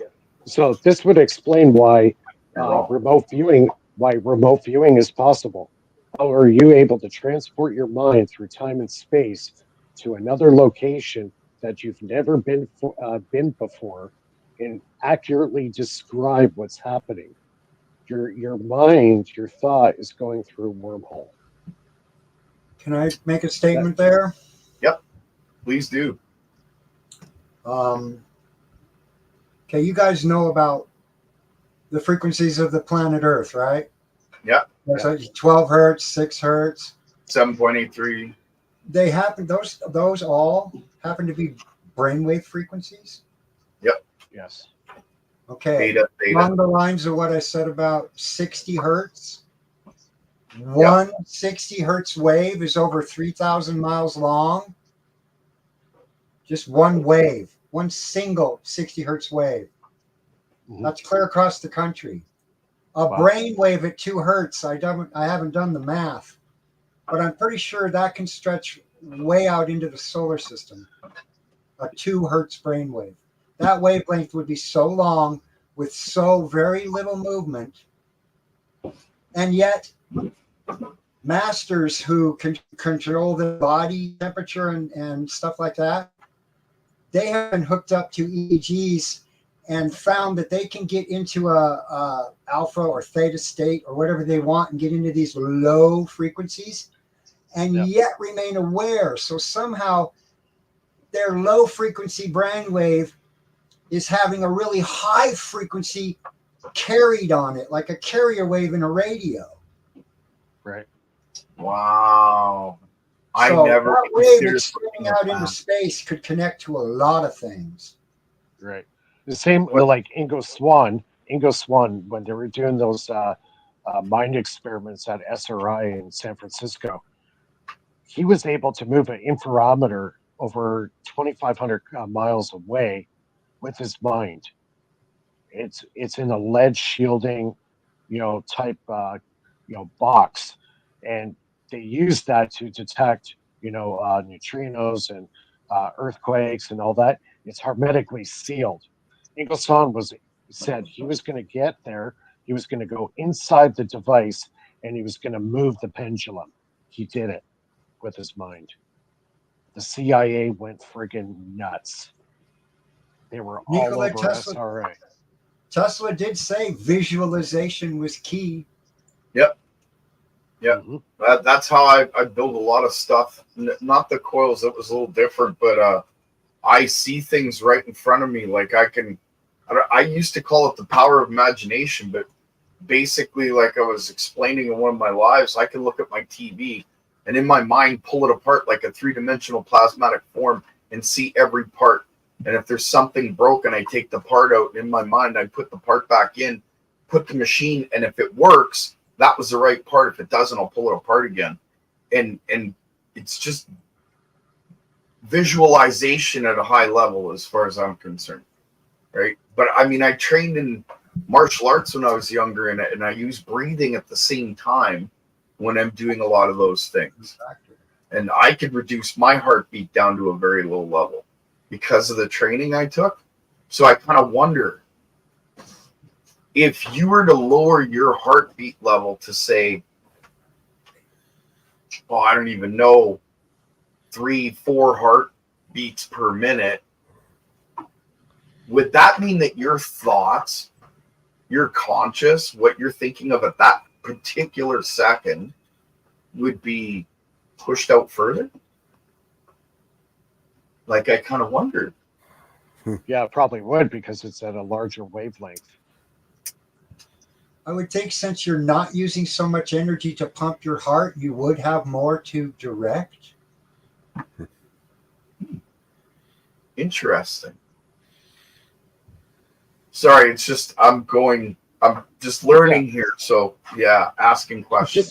Just to kind of put it in perspective, the transmitter that's in our everyday cell phone can propagate a signal from here to Mars within about 20 minutes. So Wow. The cell phone technology transmitter, that's what's in those rovers that are on Mars right now. So it takes 20 to 30 minutes, and they can propagate a signal from Mars to Earth. I'm glad I don't have a cell phone. Someone on Mars know what I'm doing. Can I take a point about cell phones? What's that? Can I give my fractal view on the cell phone thing? Please do. Cell phones use a fractal pattern for their antenna because the cell phone has at least 5 radios in it, and yet it only has room for one antenna, and they're all at different wavelengths. But a fractal pattern, like the golden ratio, allows for all wavelengths to. So yeah, in a certain way, you can transmit and receive up to 5 frequencies on a fractal antenna. The human being has 5 senses and a fractal DNA. Absolutely. And you're right, they do have fractal antennas. I know that for a fact. Yeah, that's awesome. I love how you picked up on that. It's one of the ways that actually, if you had a fractal antenna, or say a couple of fractal antennas inside one system, you could maybe, I don't know, locate somebody in the local area easily enough. Just a thought. right? Yeah, it goes back to the remote viewing. That's, if you know how to do it, like, Pat Price or Ingo Swann, those great psychics back in then, they were able to tune into that and locate people and locate, architecture or people or military equipment, anything of the sort. They were able to find it, and they could be on the other side of the planet. They can make a very detailed description of what they're seeing. So it's a everybody has it in them that they can do it. Some are better than others. You train your mind. Russell Targ has an app. It's called Psychic Trainer is what it's called, and you use that, and it develops your mind, so you can predict what's going to pop up on the screen before it does. Interesting. So, yeah, look up Ingo Swann. He's got a pretty good story. They put out a movie on him. It's called Third Eye Spies. It was on Amazon Prime. I'm not sure if it's still there, but that's the movie to watch. Say that again? Third Eye Spies. Okay. I'll write it down. I'm old school. I still use a pen and paper. Yeah. Yeah, watch the movie. It's actually a really, really good documentary. Awesome. And Russell Targ, he's one of the psychics. He's also blind. So that makes it even, yeah. I've not seen that one. I saw Men Who Stare at Goats. I thought that was pretty good. That's a good one, too. That's another really good one. Yeah, and they don't try to squash it as nonsense. Yeah, that's more of the sinister. This was the real science that they were doing at SRI back in the late 60s, early 70s. So they were doing, guess who was involved in it too? You had Pat Price. Okay, he was probably the best psychic on the planet at that time. You had Ingo Swann. You had Russell Targ. Then you had Kit Green, if you know who that is. And what's his name? The other engineer guy, not Tom Falone. He does all the free energy stuff too. He's an older guy. It's on the tip of my tongue. Gerald, you probably know him. He's in California. He tests equipment and he does free energy stuff. He's a military guy. Why can't I remember his name? You talking about the guy that's been on APEC? No, not him. Shoot, I can't believe I can't remember his name.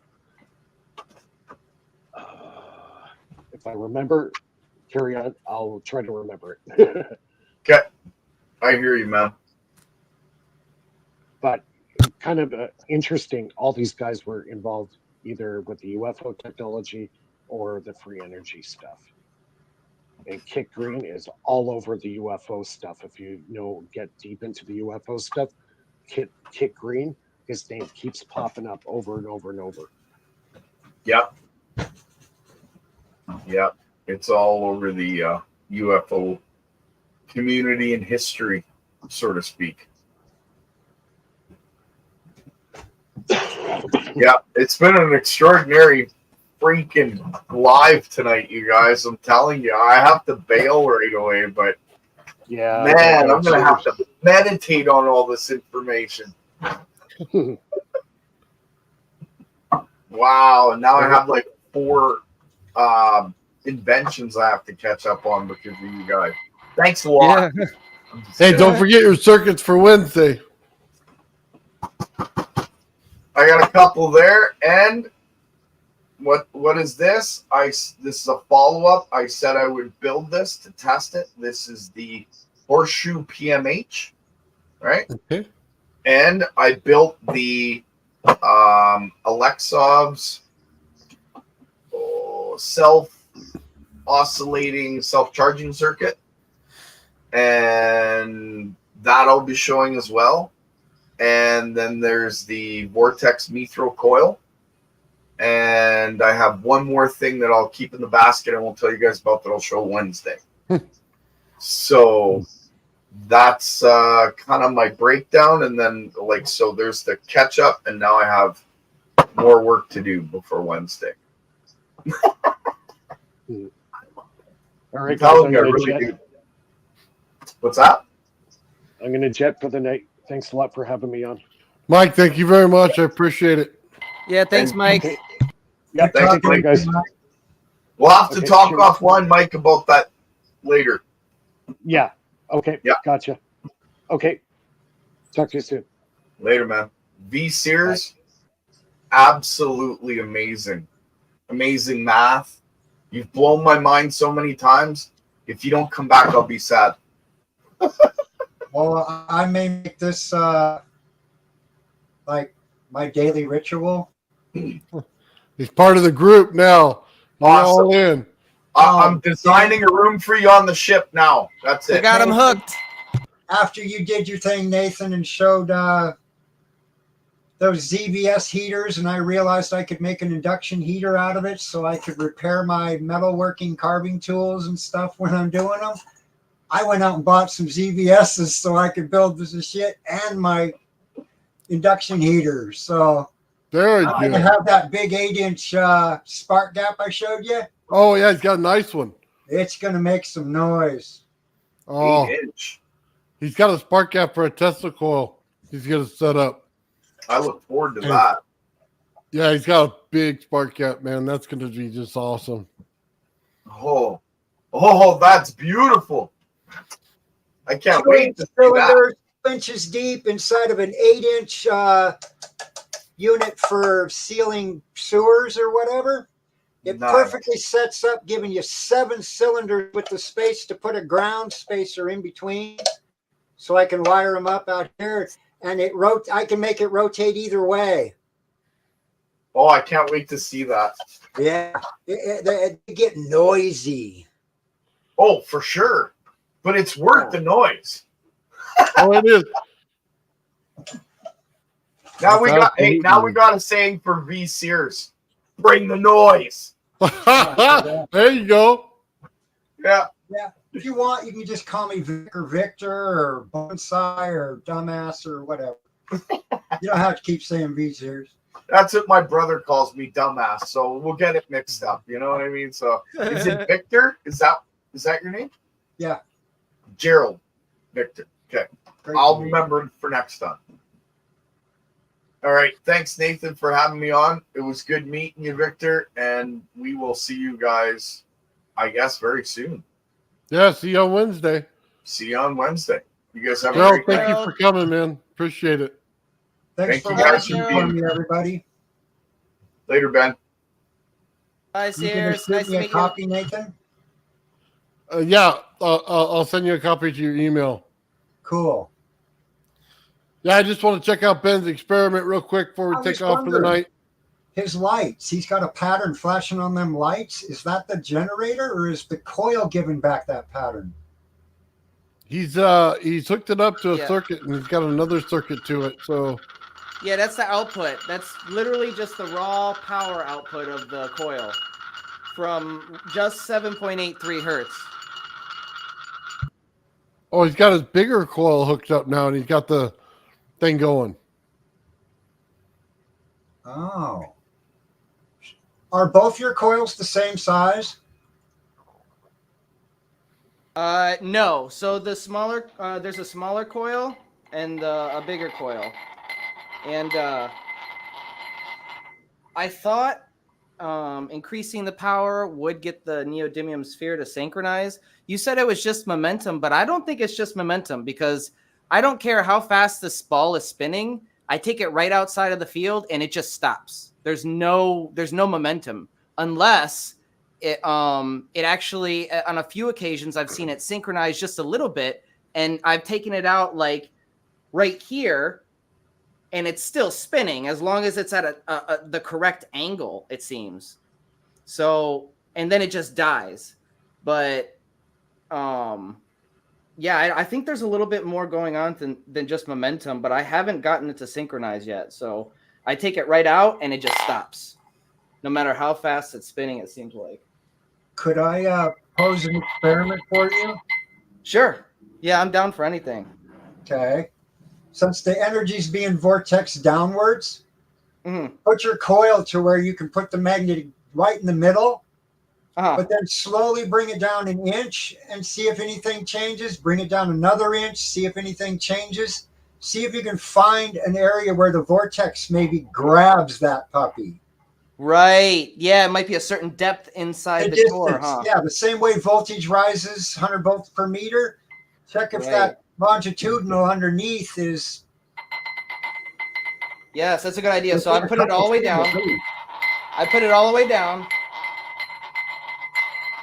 It seems like it's spinning a little bit more. Yep, there it goes. It's spinning a little bit more. Yeah, it just like you said, it needed to go a little bit more down. I had it propped up on a thing of tape.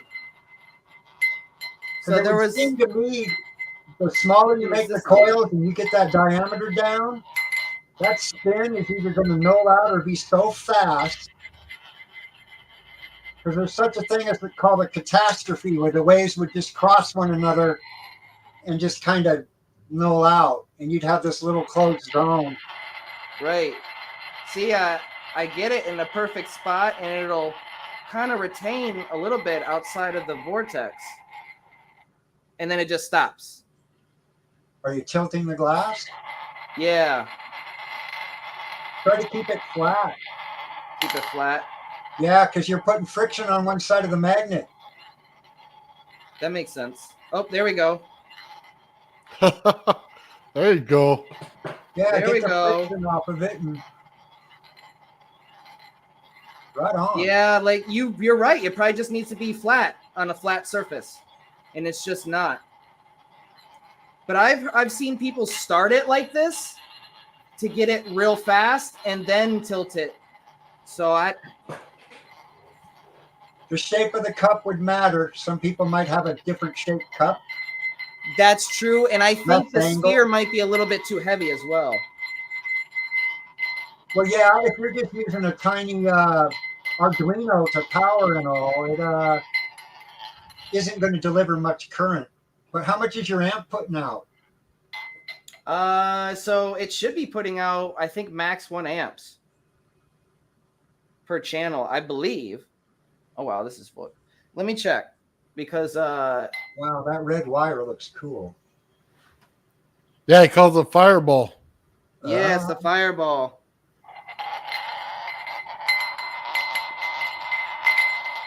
So I'm gonna look up the amperage for this in a second. Let me set this down. I don't like to run the coil for too long at a time because without monitoring the voltage output, I have no way of knowing if it's actually outputting ozone. I don't have a detector here. You'd smell it. Yeah, you could smell it at a certain threshold, but it could be putting out a low level without notice. I mean, I did start to smell something off of the green coil when I cranked it up, but I think it's around 7 volts. They say that these coils will start to produce a small amount of ozone, but there could be so many different variables, like the imperfections I think are what caused the ozone creation, but I could be wrong. Had so much ozone in my garage, man, at one time. It's like thick in the air. Okay, all high voltage. There's some paint you can get that is an anti-static protector. Aaron uses it on the multi-wave oscillators that they sell at EPD Labs. You can get it. You need a compressor and you need a face mask. But when you make the coils, the sparking over is what makes ozone. So you coat them in that sealant and keeps the electricity from coming out. As far as so the arcing, you're still going to get the arcing over. Yeah, it's so allowing it to arc from the conductor. I'm trying to look up the amperage output. So this is a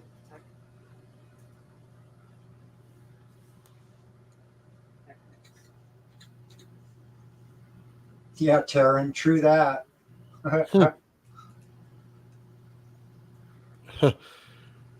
Was that Eric Dollard as a white wizard?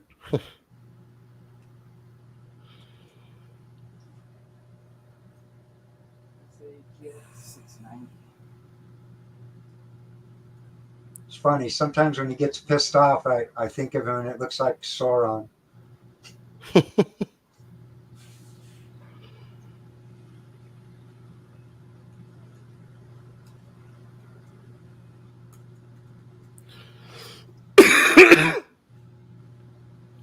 Does the PoE coil you made really create a magnetic monopole?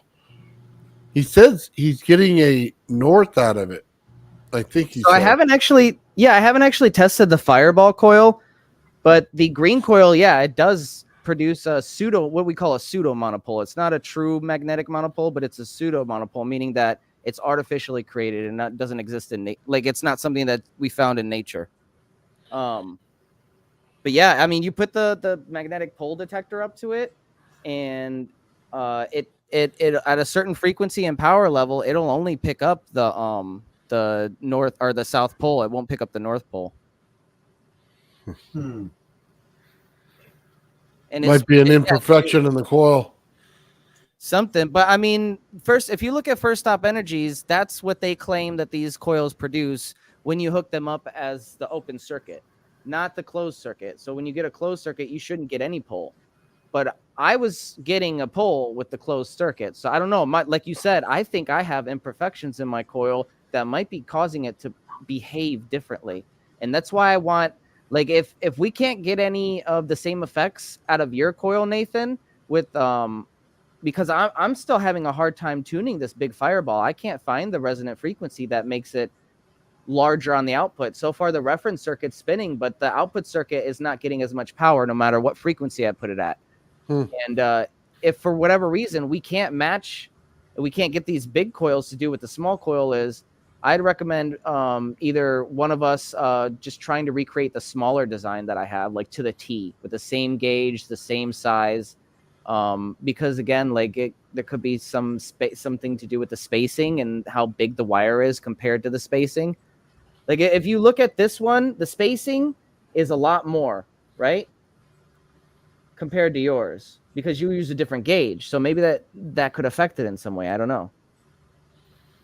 Yeah, I'm going to build a second one, the exact same size wire, so I could do testing in between the two. Yeah, that's smart. And just FYI, this smaller coil doesn't use 24 gauge. It uses 23. It's slightly bigger. Are you using square waves? Yeah, but I tried the sine wave for the neodymium sphere because I heard it might work better. Something I don't know if it's true. I haven't tested it, but one of the engineer guys I used to talk with said that high frequency AC on the scope actually looks very much like a triangle wave. Huh. So I used it one day when I was working with noise, finding out about white noise and pink noise and all that. I used it with pink noise and actually blew out computer monitor. Wow. Something about the red color gun just went poof on it when I played it. So were you getting like a spike in extra energy or something? I think it had something to do with the frequency hit a part in the electronics that was at its threshold, and it blew that part, so it knocked out the red color gun. Because electronic parts are, I don't know if I should be saying this. Yeah, they're susceptible to certain frequencies. Yeah. Ben, well, I got a question for you. Are you using the LC circuit to resonate your coil? no, just a stereo amp right now. We haven't hooked up the LC circuit or the trigger circuit or whatever to the coil. Okay, second question. Will you ask Ben what the input coil takes, like DC or impulse? So right now we're feeding it a true AC signal from the stereo amp receiver because that's what the speakers require for the stereo amp to, work properly. So when you input a tone, it can just manipulate that and, oscillate it at the right frequency that you want. In terms of pulse DC and other waveforms, you can. I've heard of people using pulse DC with these coils. We tried getting it to work. The highest efficiency that I could get out of the smaller coil which normally gets around 150 based on my readings of the multimeter and the visual inspection of the circuits. It only gets about 75%. And I was talking with Mike Duz, and I'm like, like I'm thinking, okay, so if the max that I've ever gotten was 150 with a full alternating current, right? And then I'm taking a pulse DC, which is basically one motion. It's not the back and forth. Is that cutting it in half? Like, I don't know. Maybe, maybe that has something to do with it, but I know the waveform is very important, because if you get this waveform wrong, like I've had different inputs, like YouTube and stuff claim they have pure sine waves or something. It's not the same as a function generator or the frequency generator. You notice, like, I just put on, or earlier I put on the Schumann resonance it said pure sine wave Schumann resonance for YouTube. I put it on my phone and it didn't spin the sphere. It wiggled it.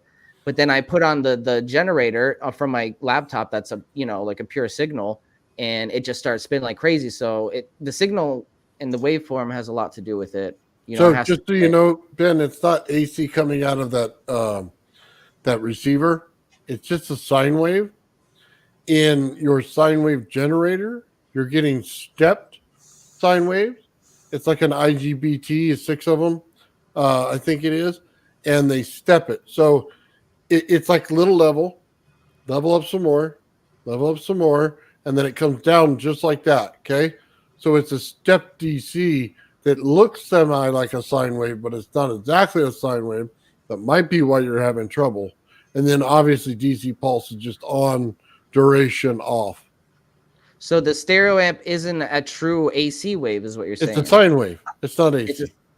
Okay, so it's not AC, so that might be where I'm getting confused, because I'm trying to think of it in terms of as AC oscillating back and forth, but you're saying it's more it's just a smooth sine wave. That's all it is. Okay. It goes up, it comes down smooth. That's all. It's the same waveform. It just any oscilloscope can't differentiate the difference. Yeah, that's the problem. I can't see the waveform without an oscilloscope. But according to the Nunez's research, you have to have the 180 degrees out of phase for the wave. You have to have one wave 180 degrees out of phase from the other. And you have timing. Yeah. And that's just, I guess that's just, like the back and forth, one way rotation and another way rotation or whatever. But that's vital to the system working. So whatever way we can reproduce that is the way to go about unlocking the potential of the coil, whether that's a true AC, waveform or a sine waveform. I'm still learning. So yeah, it doesn't allow the coil to cross with bad fields. Okay, so that's all disruptive interference or whatever you want to call it. Or could there be other stereo amps that work differently? Nope, it's the same way. They use probably what, like step up transformers inside, or basically inside, yeah, it's your transformer that's going to give you your watt output. But then your circuits are going to be, in line with that. So the whole board will be different for sure, but the output wave won't be. It'll just be the strength of it. Yeah, I really need an oscilloscope to see what's going on, because once I see it visually, I can see, okay, this is not anywhere looking like what I need to get compared to what, the wave that I get when I get the good results. Sorry, say that again. There are different ways he could use computer software to get around not having equipment. I know there's a way to use an oscilloscope on your computer, but I don't know how to hook it up. And if I can get the software, I can definitely do that and figure out how to hook it up. Plug it into your microphone port. Really? But not, you don't want to plug no high voltage into it. But yeah, I'll probably you can use your microphone. I mean, you could go stick 2 rods in the ground and come back and plug it in your microphone port and take cubic SDR radio software. And when it asks you what input you want to use, you can tell it microphone, and you can sit and listen to Navy submarines that communicate through the ground with your sound card. That's cool. Yeah, I was always hesitant to hook it up to my good computer because of the, any kind of extra energy spike that comes back might, be bad for the system, but I could probably do it on the You laptop. could fuse it. But Yeah. if you don't mind using the computer for your signal generator and then run it through your amp, Mhm. and just use a microphone to listen to your output or whatever, there's some Yeah. software called VCV Rack. It's for music, kind of like that girl was showing. There's all these modules, and you take them and the way you set them up is you plug patch cords in, and they're all voltage based. Every module just works with voltage. There's voltage controlled oscillators, voltage controlled amps, everything. It also has oscilloscopes, power meters, uh, spectral displays, any kind of visual information you want with your audio. There's a meter for it. There are modules that have Boolean algebra. So if you say, I want this signal and that signal, but when you hear this signal, shut that signal off. If then, you can build literally what Eric Dollar talked about, an analog computer on your screen. Now that might seem like, okay, I'm not into music, but you can do any frequency you want, whether you want to play with music or just tune the frequencies.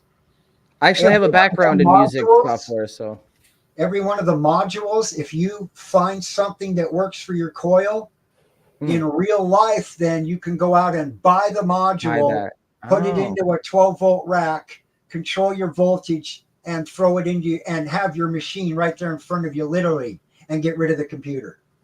Oh, that's cool. So these modules aren't just software; they're in real life too.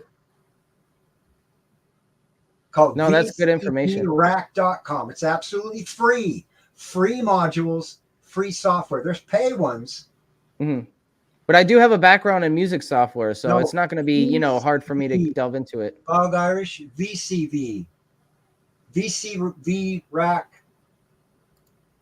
No, I don't think Sheila was using that. She's using some software through a digital thing that she made. But you can create, there's something in there called a Lesagius generator that makes those same patterns. It's got a lot of knobs, but it will make them same exact patterns. I am working with 2 of them in VCV Rack to mix horizontally polarized waves with the vertical waves to make the force field. So that's why when I saw hers, I was like, boom, because her math that she did for the colors and the frequencies, when I plug it in to the system I'm looking at, I think we're going to have some fun stuff. Yeah, I wanted to, take the rodent coil and recreate some of those experiments on Pretty-Scope, but like you said, she has a custom module. I don't know if it's like publicly accessible. I don't know if she's open sourced that yet. You wouldn't need it. The thing that made me go to VCV Rack is there's a module in there for that butterfly fractal I was talking about. There's a chaos oscillator. You pull it out, it starts generating that already, and then you take your data and pump it in and plug it in. Control the fractal. Oh, so it's got the whole template. Oh, dude, they're in there. There's the bifurcations. There's the whole bifurcation diagram. You can use it to drive logic to fire your oscillators. And so I've been building a system out of it. And when I saw hers, I was like, whoa, the music and the math's been done. And I want to see where mine fits in, because mine fits in with how electricity and that puts the pressure into different shells. Yeah, so it's all coming together. Everybody has a little tiny piece. And I think the more people we have on the show, the more we're going to have these revelations. Okay, well, if you want to learn how to use VCV Rack when you start out, I suggest this guy's simple, he's good, and he always shows videos about free modules and stuff. So yeah, put it in. Yeah, okay. I don't have a link, but that's his name, so you could pop him up. He's put him in YouTube. He shows you how to use it and which modules you want. So when you start it up, it already starts running with 2 oscillators and an oscilloscope, and a control for your voltage. It's already patched when you start the program. It lets you start from there. You can actually add up to a 64 channel mixer on your screen. That's twice what Sheila had. And if you want to keep going, if you have enough RAM, you can build this sucker as big as you want. I'll demo it one day on my fractals when I get it worked out. So to actually hook it up to the mic, I would get like a mic plug, like an auxiliary, like a 3.5 millimeter phono. It's 1/8 inch jack. Or a 1/8 inch? Okay, yeah. 1/8. Okay. Your microphone. If you have a single jack that goes in the side of your computer, I suggest for $9 going on Amazon and getting one of these little external sound cards. Yeah, I think I have one somewhere. You can use the mic jack on there and the output for the signals you generate. Nice. I also have a preamp if that works too. So it won't affect with you recording if you have an external board and can use it as a driver. So I just attach what the positive to the jack, or do I attach both the positive and the ground to the jack? Okay, you'll plug in to the microphone hole. You'll take your positive and negative and hook it up to whatever is your amplifier. Oh, so you take two plugs. One's the ground and one's the positive. Okay. For your sensor, if your microphone's going to be, well, for the output from the machine, from the laptop, you'd go to either your amp or whatever's driving your coil once you've got your sounds made. But if you want sensors, you hook up like a ferrite that you've wrapped a couple turns around, and you want to listen, like she was saying, to your output of your coil, you could put maybe, say, a 500 mega ohm. Well, no, let's put at least 5,000 ohms in there somewhere. A resistor, stop current, and then just plug it right into the audio jack. And test it by getting close first to make sure that you're not overpowering your drive circuit. So don't start with everything at max. Start out and bring it up slowly. But yeah, you could use a sound card and they have to be they're phono, right? So there's only one channel per on the jack. microphone. It should be just one channel. Yeah, but just one. Output will be stereo. Right. Yeah. So you split it up and you'll have the ground and the positive connector. Okay. Yeah. No, this is cool. I should be able to, whether so regardless of whether I can afford an oscilloscope next week, I should be able to get this hooked up at least by this weekend and see something. Well, there's oscilloscopes in that program. Yeah, no, this is going to be cool. I appreciate the information because I knew it was possible. I just didn't know how exactly to hook it up. There you go. Now you got it. Yeah, coming out of the computer and going into an amp, I wouldn't think you'd have to match impedances, really. The resistance is just to keep that coil from blowing up the little sound card. That's for Bog Irish. Yeah, get a diode it. Do something to keep it safe. Yeah, but I'm gonna put I'm gonna get that high frequency diode off Amazon, and I'm gonna put that on the positive terminal. So he's getting constructive resonance when it's in resonance, but when it's not, he's getting destructive. So he's getting back EMF that comes back into the signal generator. So he's got to protect it. Yeah, and it's specifically happened with the small one when I tried to trick the amp into putting more out by sliding the pan all the way to the right because I was only using the right channel. And it fried both of them, the same exact model at the same exact time. It did the same. And I should have known. I should have learned. But I needed to do it a second time just to confirm that's what happened. Oh, yeah. Blow it up. Find out. I fried it and I found out. I did. That's right.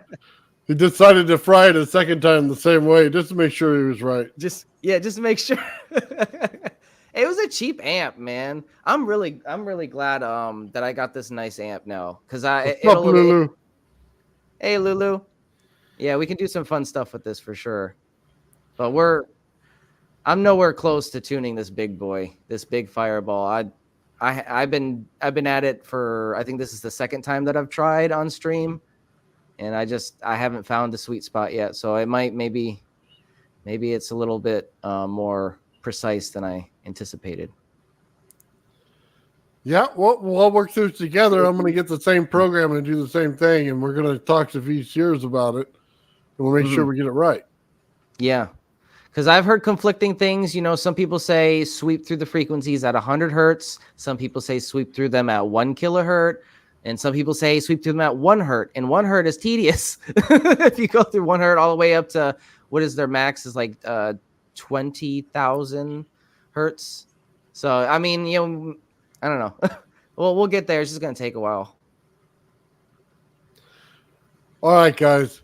It's been 3.5 hours, a little over that. I think it's about time to shut it down for the night. And my We're having daughter, so much fun. I lost track of time. Thank you so much for coming on. You're welcome to come back any night. Tell me in the chat you want on. I'll send you an email, and you can come back in anytime you want. great, thank you. Yeah, it was a pleasure having you here. Yeah, thank you. All right, guys, I enjoyed everything. We got Wednesday. We have, Gerald and Nathan's workshop. We're going to build some more circuits on that. Going to have some more fun like we always do. And then, Victor, if you got any circuits you want to build and show, you're welcome to do it on that day as well. So I know we're all builders out here, man, so it's always open to everybody. So anyway, with that said, whatever you guys got going on, you guys got anything else? I'm good. On later, I'll be back. Gotta go feed myself and the dog. Part of the crew, man. Part of the crew. Thank you, everybody. Thank you. It's been a great stream. I appreciate everyone. Thank you very much, and have a great night. Thanks, guys. Thanks, chat. Thanks, Sears and Nathan. I appreciate it.